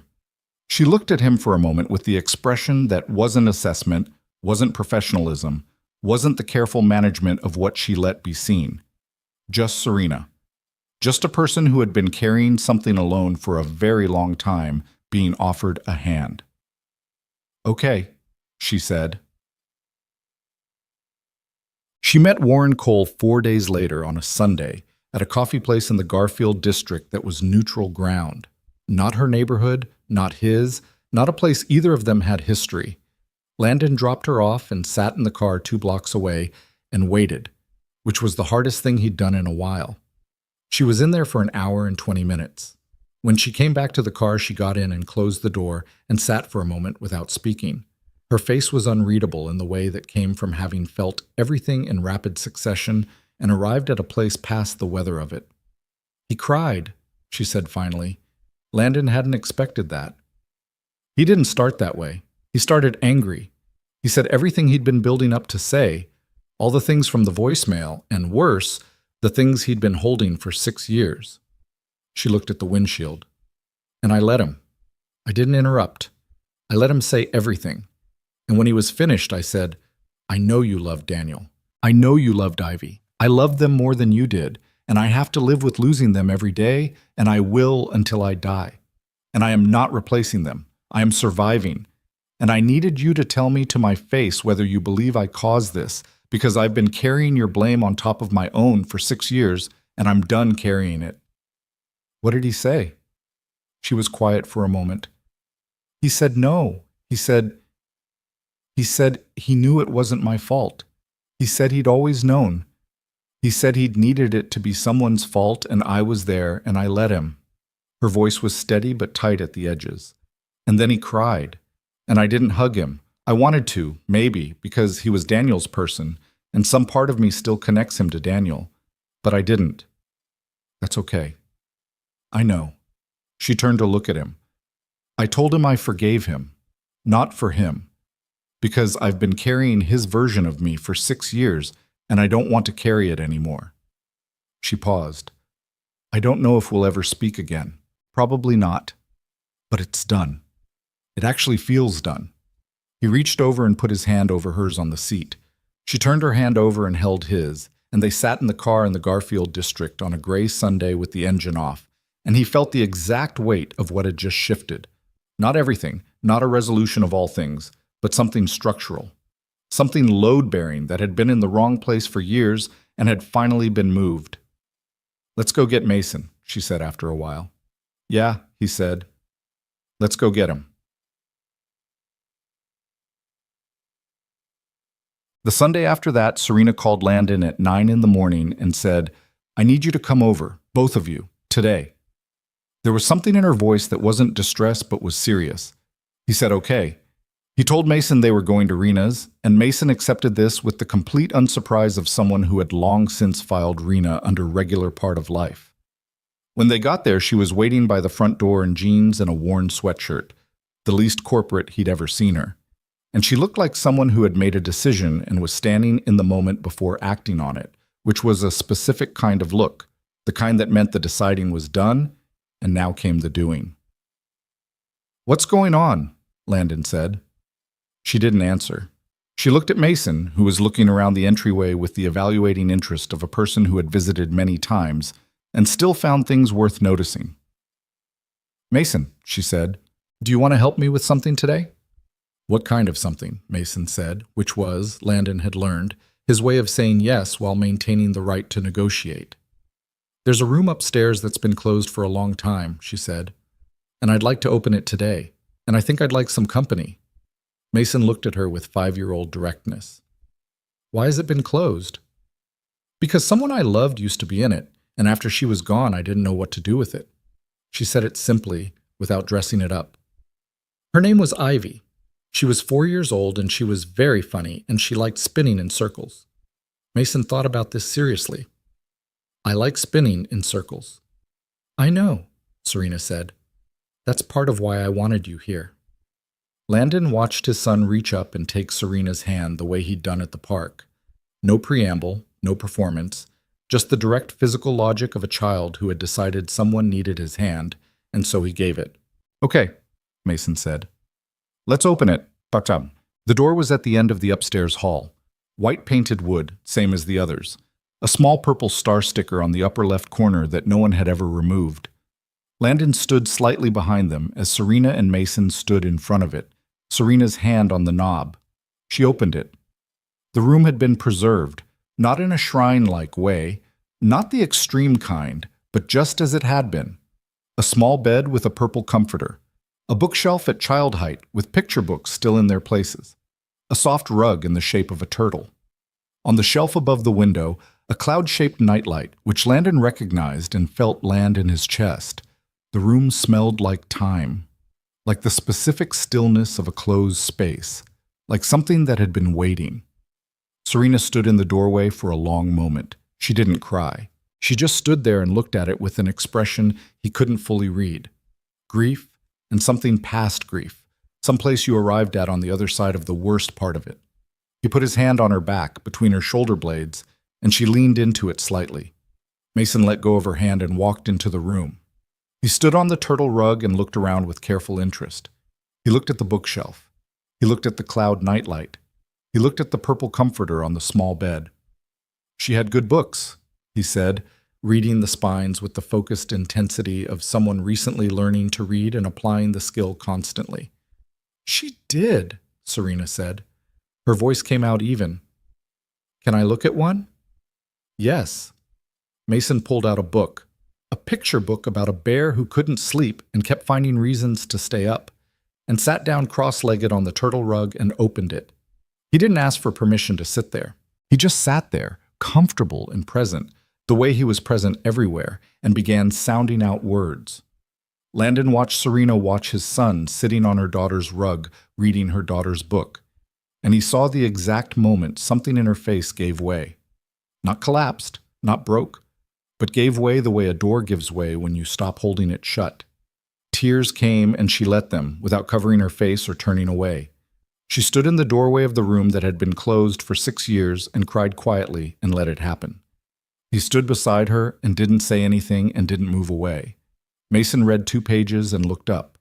He looked at Serena and at the tears on her face and made the evaluation that 5-year-olds make when they see an adult crying. Rapid, practical, compassionate. "It's okay to be sad," he told her. "My dad cries sometimes too." "Does he?" Serena said. "Yes. He thinks I'm asleep, but I hear him sometimes." Mason delivered this information without accusation, just as fact. He says it's okay to be sad as long as you also eat dinner. Serena made a sound that was crying and laughing at the same time, the uncontrolled kind, the kind that surprised her. Landon felt it happen and felt something in his own chest loosen in response. "That's good advice," she managed. "He has good advice sometimes," Mason said charitably, and went back to the book. They spent 3 hours in that room. Not cleaning it out. That was not the right word for what happened. Going through it. Serena went through Ivy's things with her hands and her memory, holding each object for a moment before deciding. Some things she set in a box she labeled carefully with a marker in her precise left-leaning handwriting. Things she needed to keep, not because she needed to see them every day, but because they were Ivy's and she wasn't ready and might never be, and that was allowed. A small pair of shoes. A drawing Ivy had made that was mostly scribble with 2 figures labeled in adult handwriting, me and Mama. The cloud nightlight, which she wrapped carefully in a sweater from the closet. Other things she set aside for a children's shelter 2 miles from her house. Books, the soft toys, the turtle rug after she sat on it herself for a while, and told Landon and Mason, without being asked, about the afternoon she and Daniel had bought it at a street market, and Ivy had insisted on carrying it home herself, even though it was almost as big as she was. She had dragged it down 6 blocks and fallen twice, and got back up both times and refused all offers of help. "That's a good story," Mason said. "Yes," Serena said. "She was like that." By the time they finished, the December light was already fading from gray to dark at the window, and Mason had fallen asleep on Serena's lap on the floor of the room, heavy and limp in the specific way of a sleeping child. Gerald the elephant, having arrived from the bag Landon had brought. Serena sat with her back against the wall, and her hand resting on Mason's hair, and looked at the room that was no longer the same as it had been when they'd opened the door. "Thank you," she said quietly, "for being here for this." "I didn't do anything," Landon said. He was sitting across from her, his back against the small bookshelf. "You were here." She looked down at Mason. "You both were." He looked at his son asleep on Serena's lap. He thought about Claire, and about Ivy, and about Daniel, and about the strange and non-linear way that life moved forward even when you had decided it wasn't allowed to. He thought about how love and grief were not opposites, how they lived in the same space and fed from the same place, and how you didn't choose one or the other, you carried both. He had spent 2 years believing that moving forward was the same as leaving Claire behind, that each day he functioned was a day he'd accepted her absence, and accepting her absence was a kind of betrayal. He understood now, sitting on the floor of Ivy's room with his son asleep between them, that he'd had it wrong. She wasn't being left. She was being carried. She went with him the same way Daniel and Ivy went with Serena, in the specific knowledge they'd left behind, in the habits they'd formed around each other, in Mason's eyelashes and the birthday cake recipe and the long route home on Tuesdays. "I've been thinking about something," he said. Serena looked at him. "About what we're doing. About what I want." He said it carefully, because these were not words he'd assembled for a speech. They were just the true ones. "I spent 2 years thinking that staying stuck was the same as being loyal to Claire. And I think I've been wrong about that for a while, but I didn't know how to say it." She was very still. "I don't know exactly what comes next," he said. I don't have a plan. But I know that being here with you and Mason, this is real. And I want it to keep being real, not because I've stopped loving her or because I'm trying to replace what I had, but because I think she would have wanted me to find my way back to something like this. And I think I have." The room was quiet. Mason breathed the deep, even breath of the completely asleep. "I want that too," Serena said. "I've wanted it for a while, and I've been afraid of what wanting it meant. If it meant I was done grieving. If being happy again was the same as saying they didn't matter." She looked at the nearly empty bookshelf. "But they're not going anywhere. I'm keeping them. I'm just also keeping this." "Yes," Landon said. "That's exactly it." She looked across at him in the dark room, and he looked back, and what passed between them was not a dramatic thing. It was quiet and private and had no audience. It was just two people who had each learned the weight of loss deciding, without theater, that they were willing to try for something else, not instead of what they'd lost, but alongside it. Outside, Carver City moved through its December evening, indifferent as always, all lights and noise and the ordinary, relentless forward motion of the world. Inside the room, a man and a woman sat on either side of a sleeping child and understood that the work of healing was not arriving at a place where it didn't hurt anymore. It was learning to carry the hurt without letting it be the only thing you carried. They stayed on the floor until Mason stirred and woke and looked around with the confused assessment of a child reconstructing where he was. "Are we still at Rena's?" he said. "We're still at Rena's," Landon said. Mason settled back against Serena's side with the complete confidence of a person who had established that this was a perfectly acceptable place to be. "Good," he said, and closed his eyes again. Serena looked at Landon over his head, and for the first time in a long time, maybe the first time since before all of it, before the accident and the silence and the 6 years of carrying this alone, she looked like someone who believed that what came next might actually be worth the wait of getting there. The weeks after Ivy's room were different, not transformed. Nothing happened that cleanly, and both of them had been through enough to know that real change didn't arrive like weather, all at once and undeniable.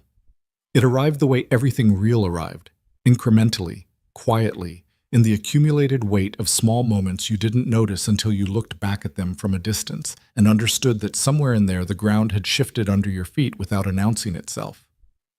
What was different was a quality of permission. Like two people who had been holding their breath for a long time had finally, not all at once but gradually, started to breathe normally again. Serena stopped keeping her coat on at the cafe. It was a small thing. Landon noticed it on the first Thursday in December and didn't say anything about it, but he noticed. The coat had always been the last armor, the thing she kept on even after the conversation had gone deep and real, as though she needed to preserve the option of having somewhere else to be. Now it went over the back of the chair when she sat down, and she didn't seem to notice the difference. And that was exactly how it should be. Mason noticed everything, of course. Mason was 5 and had the comprehensive observational database of someone who had been taking inventory of his world since birth and filing the data with unusual precision. He noticed that when Landon and Serena sat next to each other on her couch now, the distance between them was different. He didn't comment on this directly. He was 5, not 16. But he did begin, with the quiet strategic certainty of a small person who had decided something, to always sit somewhere other than between them. He sat on the floor. He sat in the armchair. He sat at the coffee table with his drawings, keeping his back to the couch with the focused concentration of a person who was very busy and definitely not engineering the seating arrangement.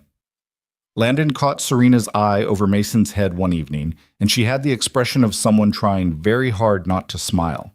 He had that expression back at her.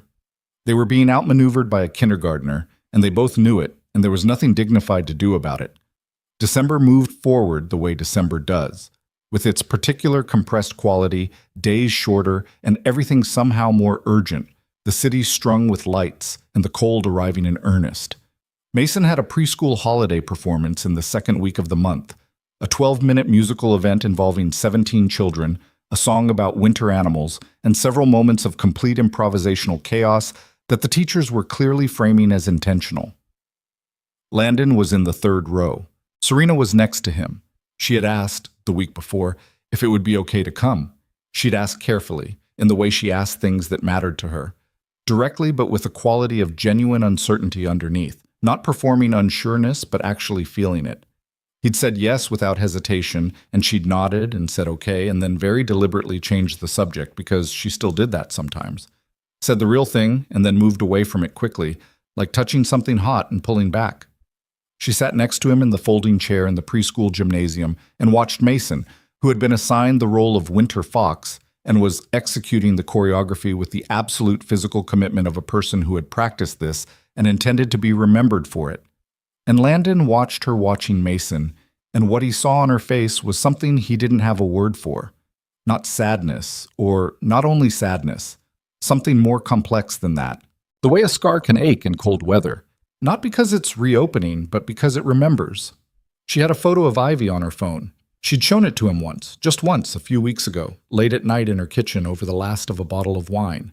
A little girl with Serena's eyes and dark hair and 2 uneven pigtails, squinting into the camera with an expression of extreme suspicion at whoever was taking the picture. Alive and specific and individual in the way photographs of children always were. The particular personhood of them impossible to reduce to the fact of their absence.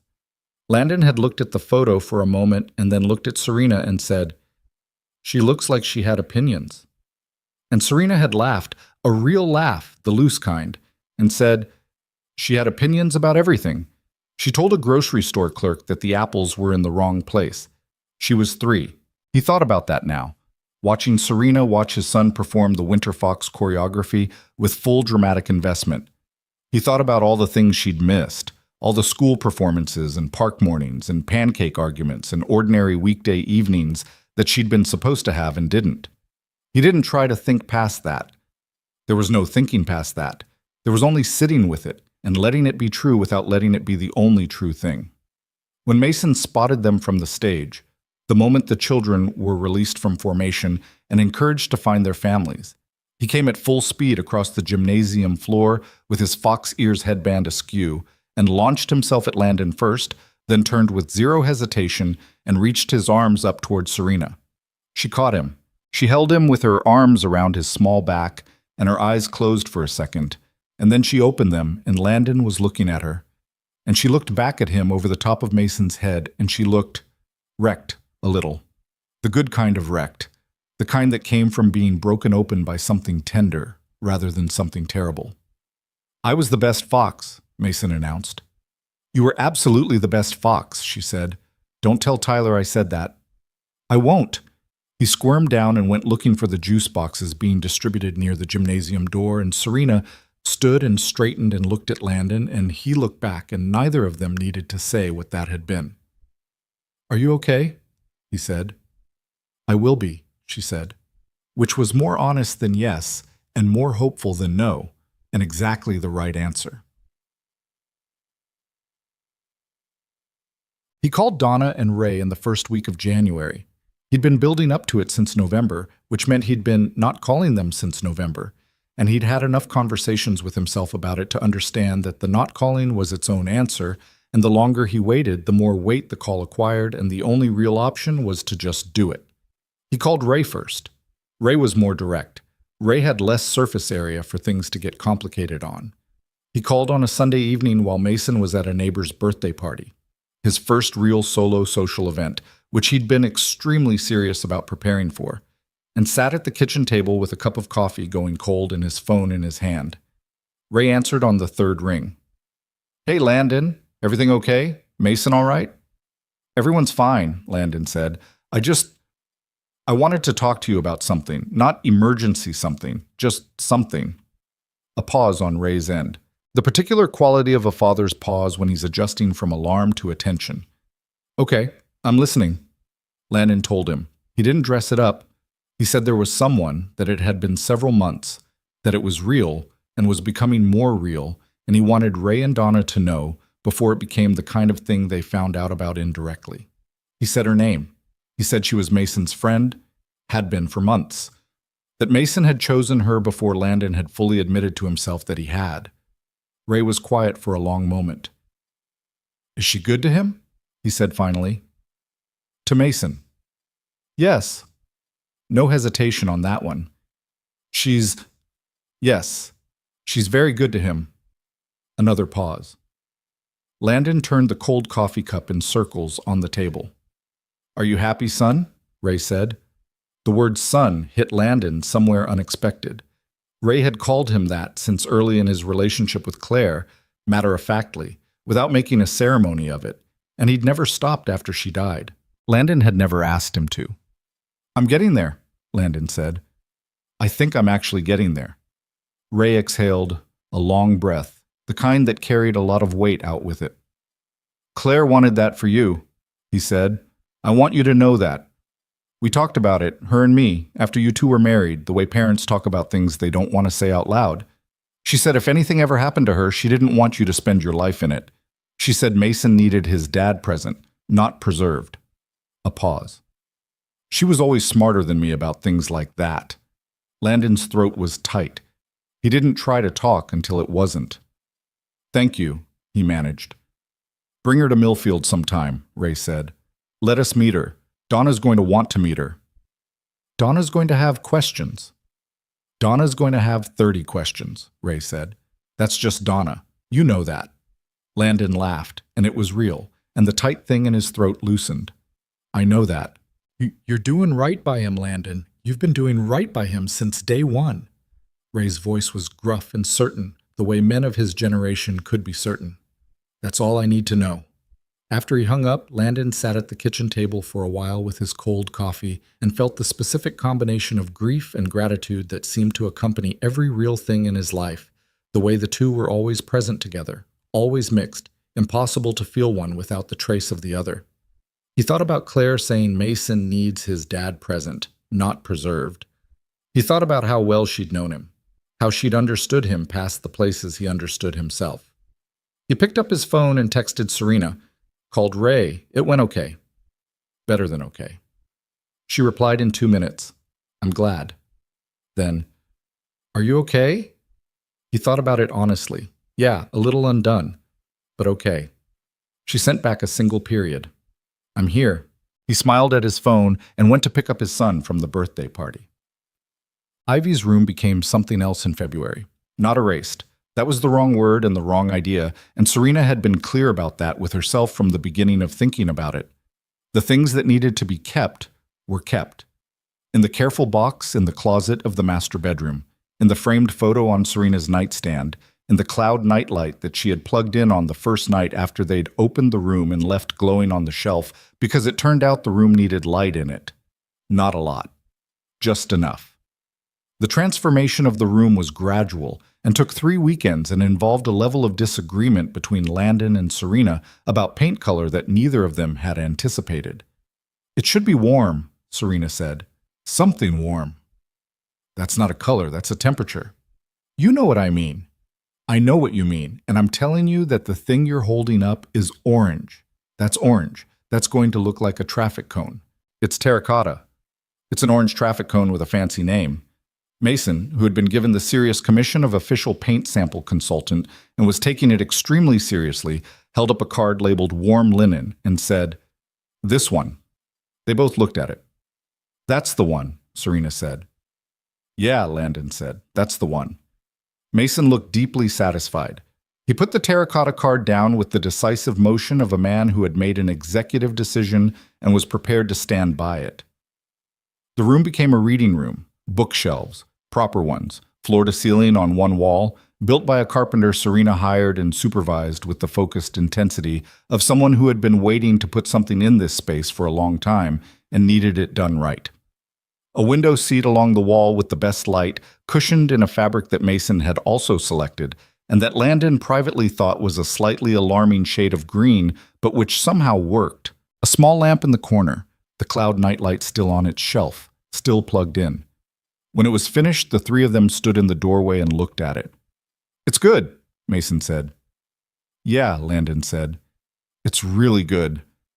Serena stood in the doorway of the room that had been closed for 6 years, the room where grief had lived sealed and static, and looked at what it had become, warm and full of books, and lit with the particular afternoon light that came through the window she'd had cleaned for the first time in memory.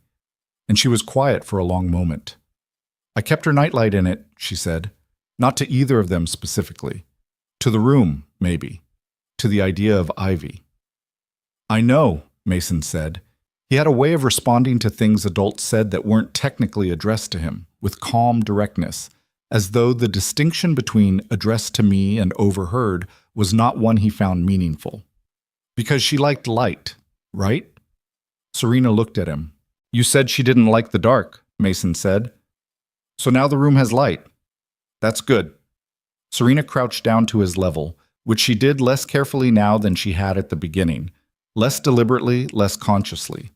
She looked at him with the expression that Landon had come to understand was what Serena's face did when she was feeling something she didn't have a word for and wasn't going to try to find one. Yes, she said, that's exactly right.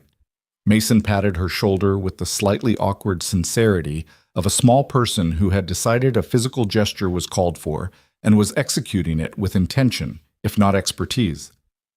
Can I put a book in it? He said. One of mine. So I have something to read when I'm here. Pick any shelf you want, she said. He went in immediately with purpose and began his selection process, pulling books out and considering them with the gravity of a curator. Landon stood in the doorway and watched his son install himself in the room and watched Serena watch him and understood that this, right here, this ordinary Saturday afternoon with paint chips still in a bag by the door and the smell of fresh shelving in the air and a 5-year-old conducting a serious literary audit, was the thing. Not the dramatic moments or the hard-won confrontations or the particular night in a dark office when everything had started. Those mattered. But this was the thing. This was what they'd been moving toward through all of it. The ordinary. The warm, specific, imperfect ordinary. Spring came and the city exhaled the way it always did after a long winter, like a person who'd been holding their shoulders up around their ears for months, finally letting them drop.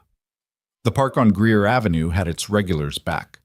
The cafe on Wellman Street put 2 tables outside that Rio set up and took down depending on the morning, and which Landon and Serena used when it wasn't raining and moved inside when it was. They had stopped keeping the Thursday morning coffee on a formal schedule. It happened when it happened, which was more often, not less. The structure had been a scaffold, and they'd outgrown the scaffold, and now it was just their morning, whenever morning was available. They were not performing ease, there were still hard days.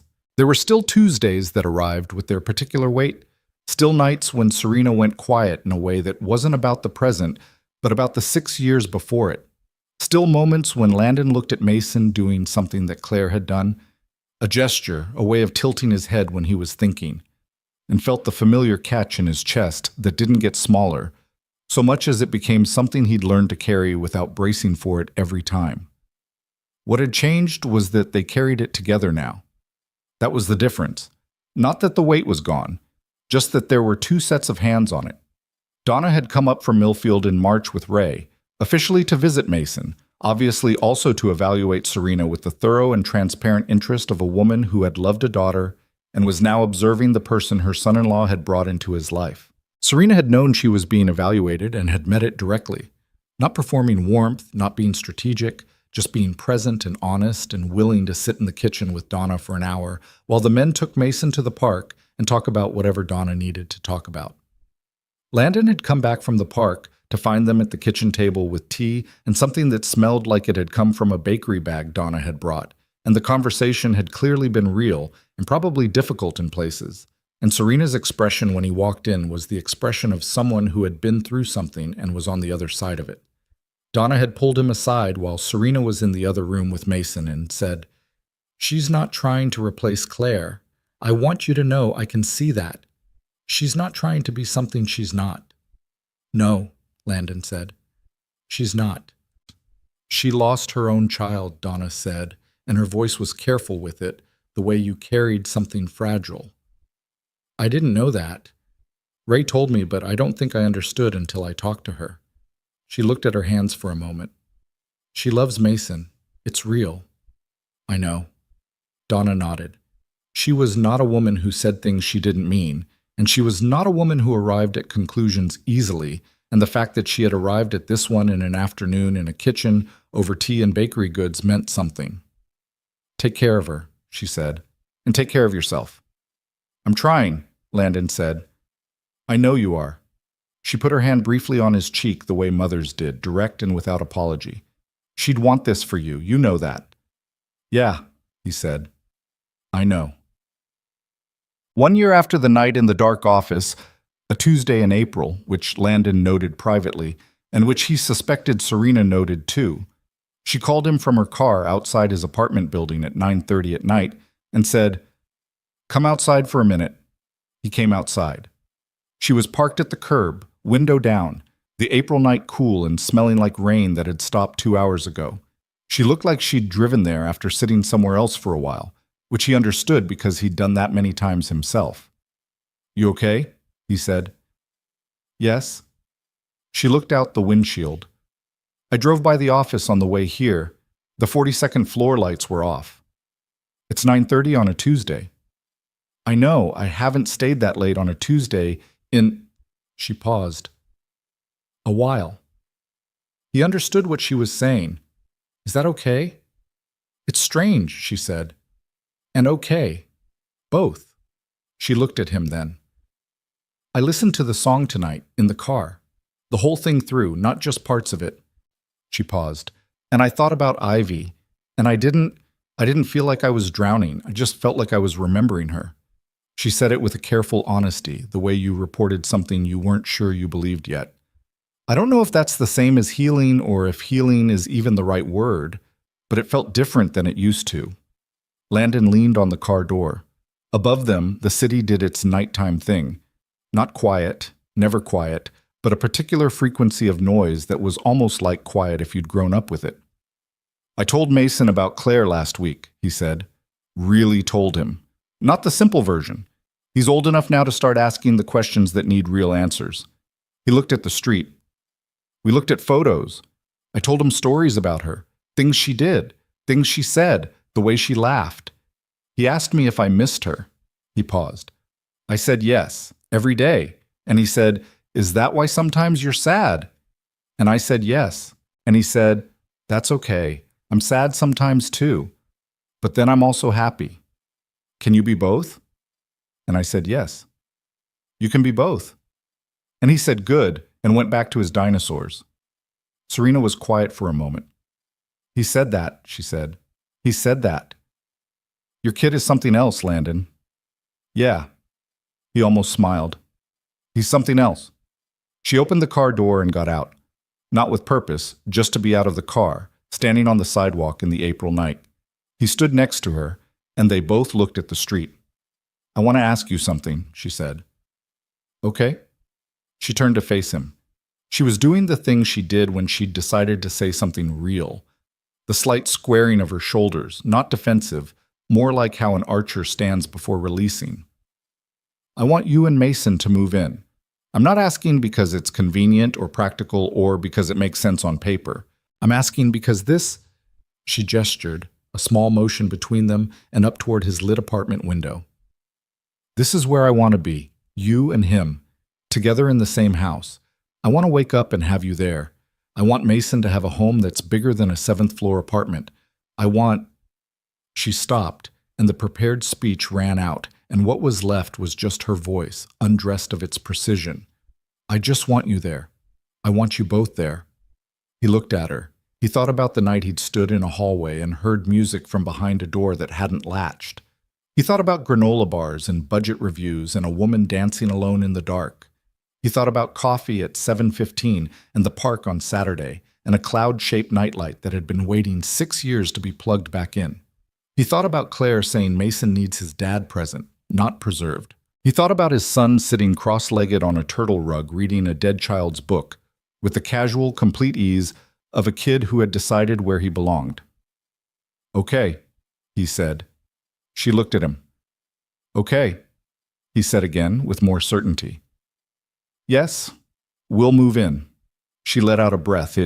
Not dramatic, not a gasp, just a breath, like something that had been tight for a long time releasing by one notch.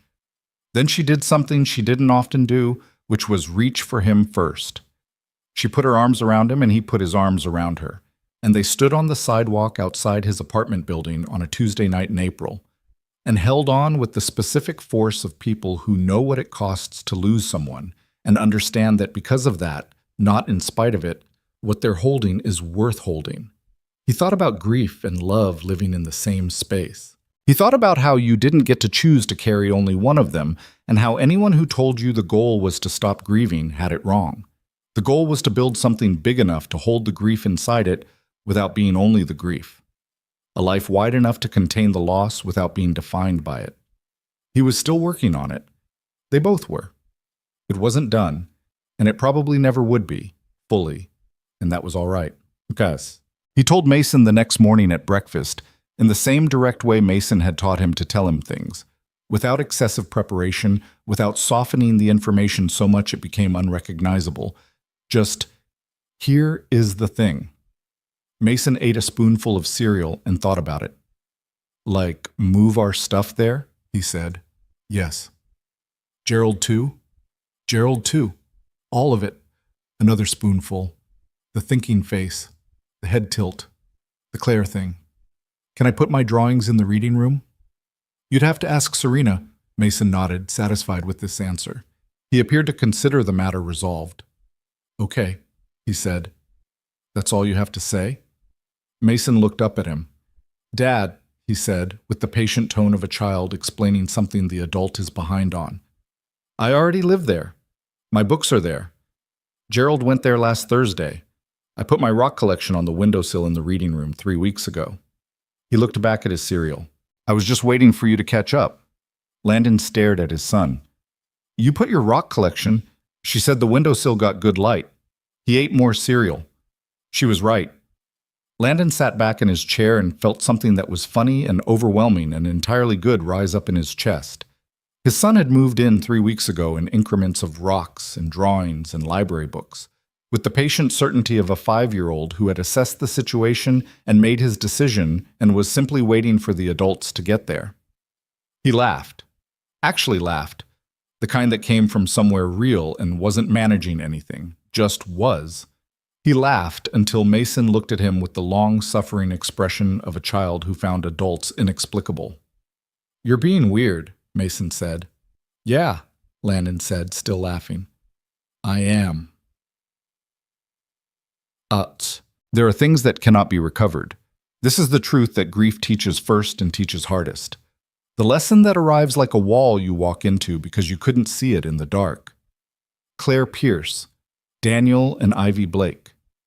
People who existed with full specific weight, their habits and their voices and the particular way they took up space in the rooms they were in, and who are gone with a completeness that nothing can touch. You don't get them back. This is not a story about getting people back. What it is a story about is what happens after. The long, unsupervised, nonlinear after. The part that doesn't have a map because no one who's gone through it has been able to agree on what the territory looks like. The part where you show up for your son's breakfast and your budget reviews, and the park on Saturday and Tuesday evenings that used to be the worst night of the week, and do it again the next day, and the day after that, and somewhere in the accumulation of all those days, find that you've been building something without quite knowing you were. Landon Pierce was 33 when he carried the last boxes into Serena's house in Dalverton Hills on a Saturday in May, with Mason directing operations from the front steps with an authority that implied he considered himself the project manager of the move and was prepared to give feedback. The house that had been underfurnished and too quiet and full of closed doors was full of noise by noon.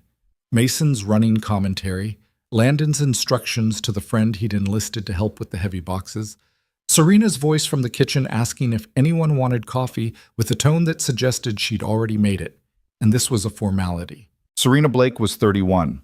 She was still the CEO of Vantara Capital.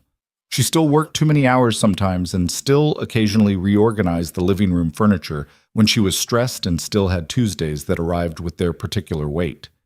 She had learned by degrees and imperfectly to let someone else carry the other end of those Tuesdays with her. The board had moved on. Warren Cole had moved out of Carver City earlier in the year. She'd heard this secondhand and had felt, when she heard it, mostly nothing, which was the appropriate feeling. The whispering campaign had died the natural death of things that run out of air. Her record spoke for itself, as records built over 7 years tended to. The cloud nightlight stayed in the reading room.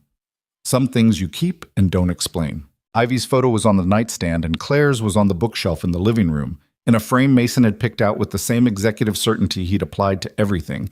And this was not a compromise or a negotiation, but simply the truth of what this house contained. All of them, the living and the gone, the love that had been and the love that was still happening. Mason Pierce, 5 years and 4 months old, installed Gerald the elephant on his new windowsill with the same care he'd given the rock collection, then pulled out the book about the bear who couldn't sleep, Ivy's book, which Serena had given him after he'd read it 3 times on the turtle rug, and declared that he was going to read in the reading room until lunch. "It's my room too now," he told Landon. Serena said, "When did she say that?" 3 weeks ago. He looked up. "I told you, you're always behind." He went upstairs. His footsteps on the stairs were the specific small thud of a child who had not yet learned to move quietly through a house, and the sound went through every room. Serena appeared in the doorway between the kitchen and the hall, coffee in both hands, and held one out to Landon. He took it. They stood in the hallway of the house that was no longer empty and listened to Mason settle into the reading room above them, the creak of the window seat, the small sound of a book being opened. "He said you're always behind," Serena said. "I know, I heard. He's right. I know that too." She looked at him with the expression that wasn't professional or controlled or managed, just hers, the one underneath all the other ones, the one that had been there from the beginning in a dark office on the 42nd floor when a door hadn't latched and a wrong turn became the right one. He looked back at her the same way. Outside, the May morning was going about its business. The city, indifferent as always to what was happening inside any particular house on any particular street, moved through its ordinary routines with the relentless, cheerful chaos of a place that had no memory and no expectations and no interest in anything except the next hour. Trees on the Dalverton Hills street were coming in full and green. Someone down the block was mowing. The air smelled like cut grass and coffee and the specific clean smell of a morning that hadn't decided yet what kind of day it was going to be. This is what it looks like, Landon thought. Not the version for movies where grief resolves into clean joy, and the bad days are behind you, and the music swells to indicate that the hard part is over. The real version. The version where you're standing in a hallway holding coffee with someone who has been through the unsurvivable and survived it anyway, listening to your son read a book that belonged to a little girl who isn't here, and all of that is present in the room simultaneously. The loss and the love and the ordinary morning and the work still to do and the thing you're building in the middle of all of it. He had not stopped missing Claire. He was not going to stop. He knew now that missing her was not a problem to be solved, but a fact to be lived inside of, the way you lived inside weather.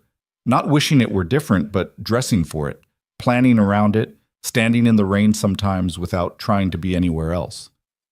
He thought she would have liked the coffee. Serena made it strong, probably too strong by most standards, and Claire had always made it too strong too, and he'd pretended to complain about it for 8 years of mornings and had not once actually wanted it any other way. "What are you thinking about?" Serena said. "Coffee," he said. She looked at him. "And other things," he said. She leaned against the wall beside him. Close, not performing distance, just there. He could feel the warmth of her beside him, the solid, real physical fact of her presence, which he still sometimes registered with a faint surprise that wasn't unpleasant. That she was here. That they were here.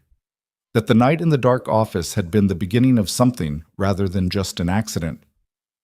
"We're going to be okay," she said. Not as a promise, as an observation. As someone noting something they'd just confirmed by looking. "Yeah," he said. "We are." Upstairs, Mason read. The cloud nightlight glowed in the reading room in the middle of a bright May morning, which was unnecessary and exactly right. The house held all of them. The ones present and the ones carried, the daily noise of the living and the quiet weight of the gone, and did not collapse under any of it. This is what choosing looks like, when you've learned what it costs not to. Imperfect and ongoing and nothing like the end of a story. More like the beginning of the part after the hardest part, which is the part no one talks about as much, but which turns out, if you let it, to be worth every difficult step it took to get there. They had not replaced the people they'd lost. They had done the harder, stranger, more human thing. They had kept them and kept moving anyway, and found that the world was large enough to hold both. Outside, the morning made up its mind. Warm, clear. The kind of day that didn't ask anything of you except to be in it. Mason's voice came down from the reading room, slightly theatrical, because he was at an exciting part. "Dad, Rena, the bear found the problem." "What's the problem?" Landon called up. A pause. Pages turning. "He just needed someone to stay up with him for a while," Mason called back. "That's all?" Then he was okay. Serena looked at Landon. He looked at her. Neither of them said anything, because there was nothing to say that the moment hadn't already said better. He finished his coffee. She finished hers. Upstairs, Mason read on, his small voice sounding out the words with the careful attention of someone who understood already that stories mattered, that the right one, told at the right time, could do something to a person that nothing else quite could. He wasn't wrong about that. He wasn't wrong about Much, their boy.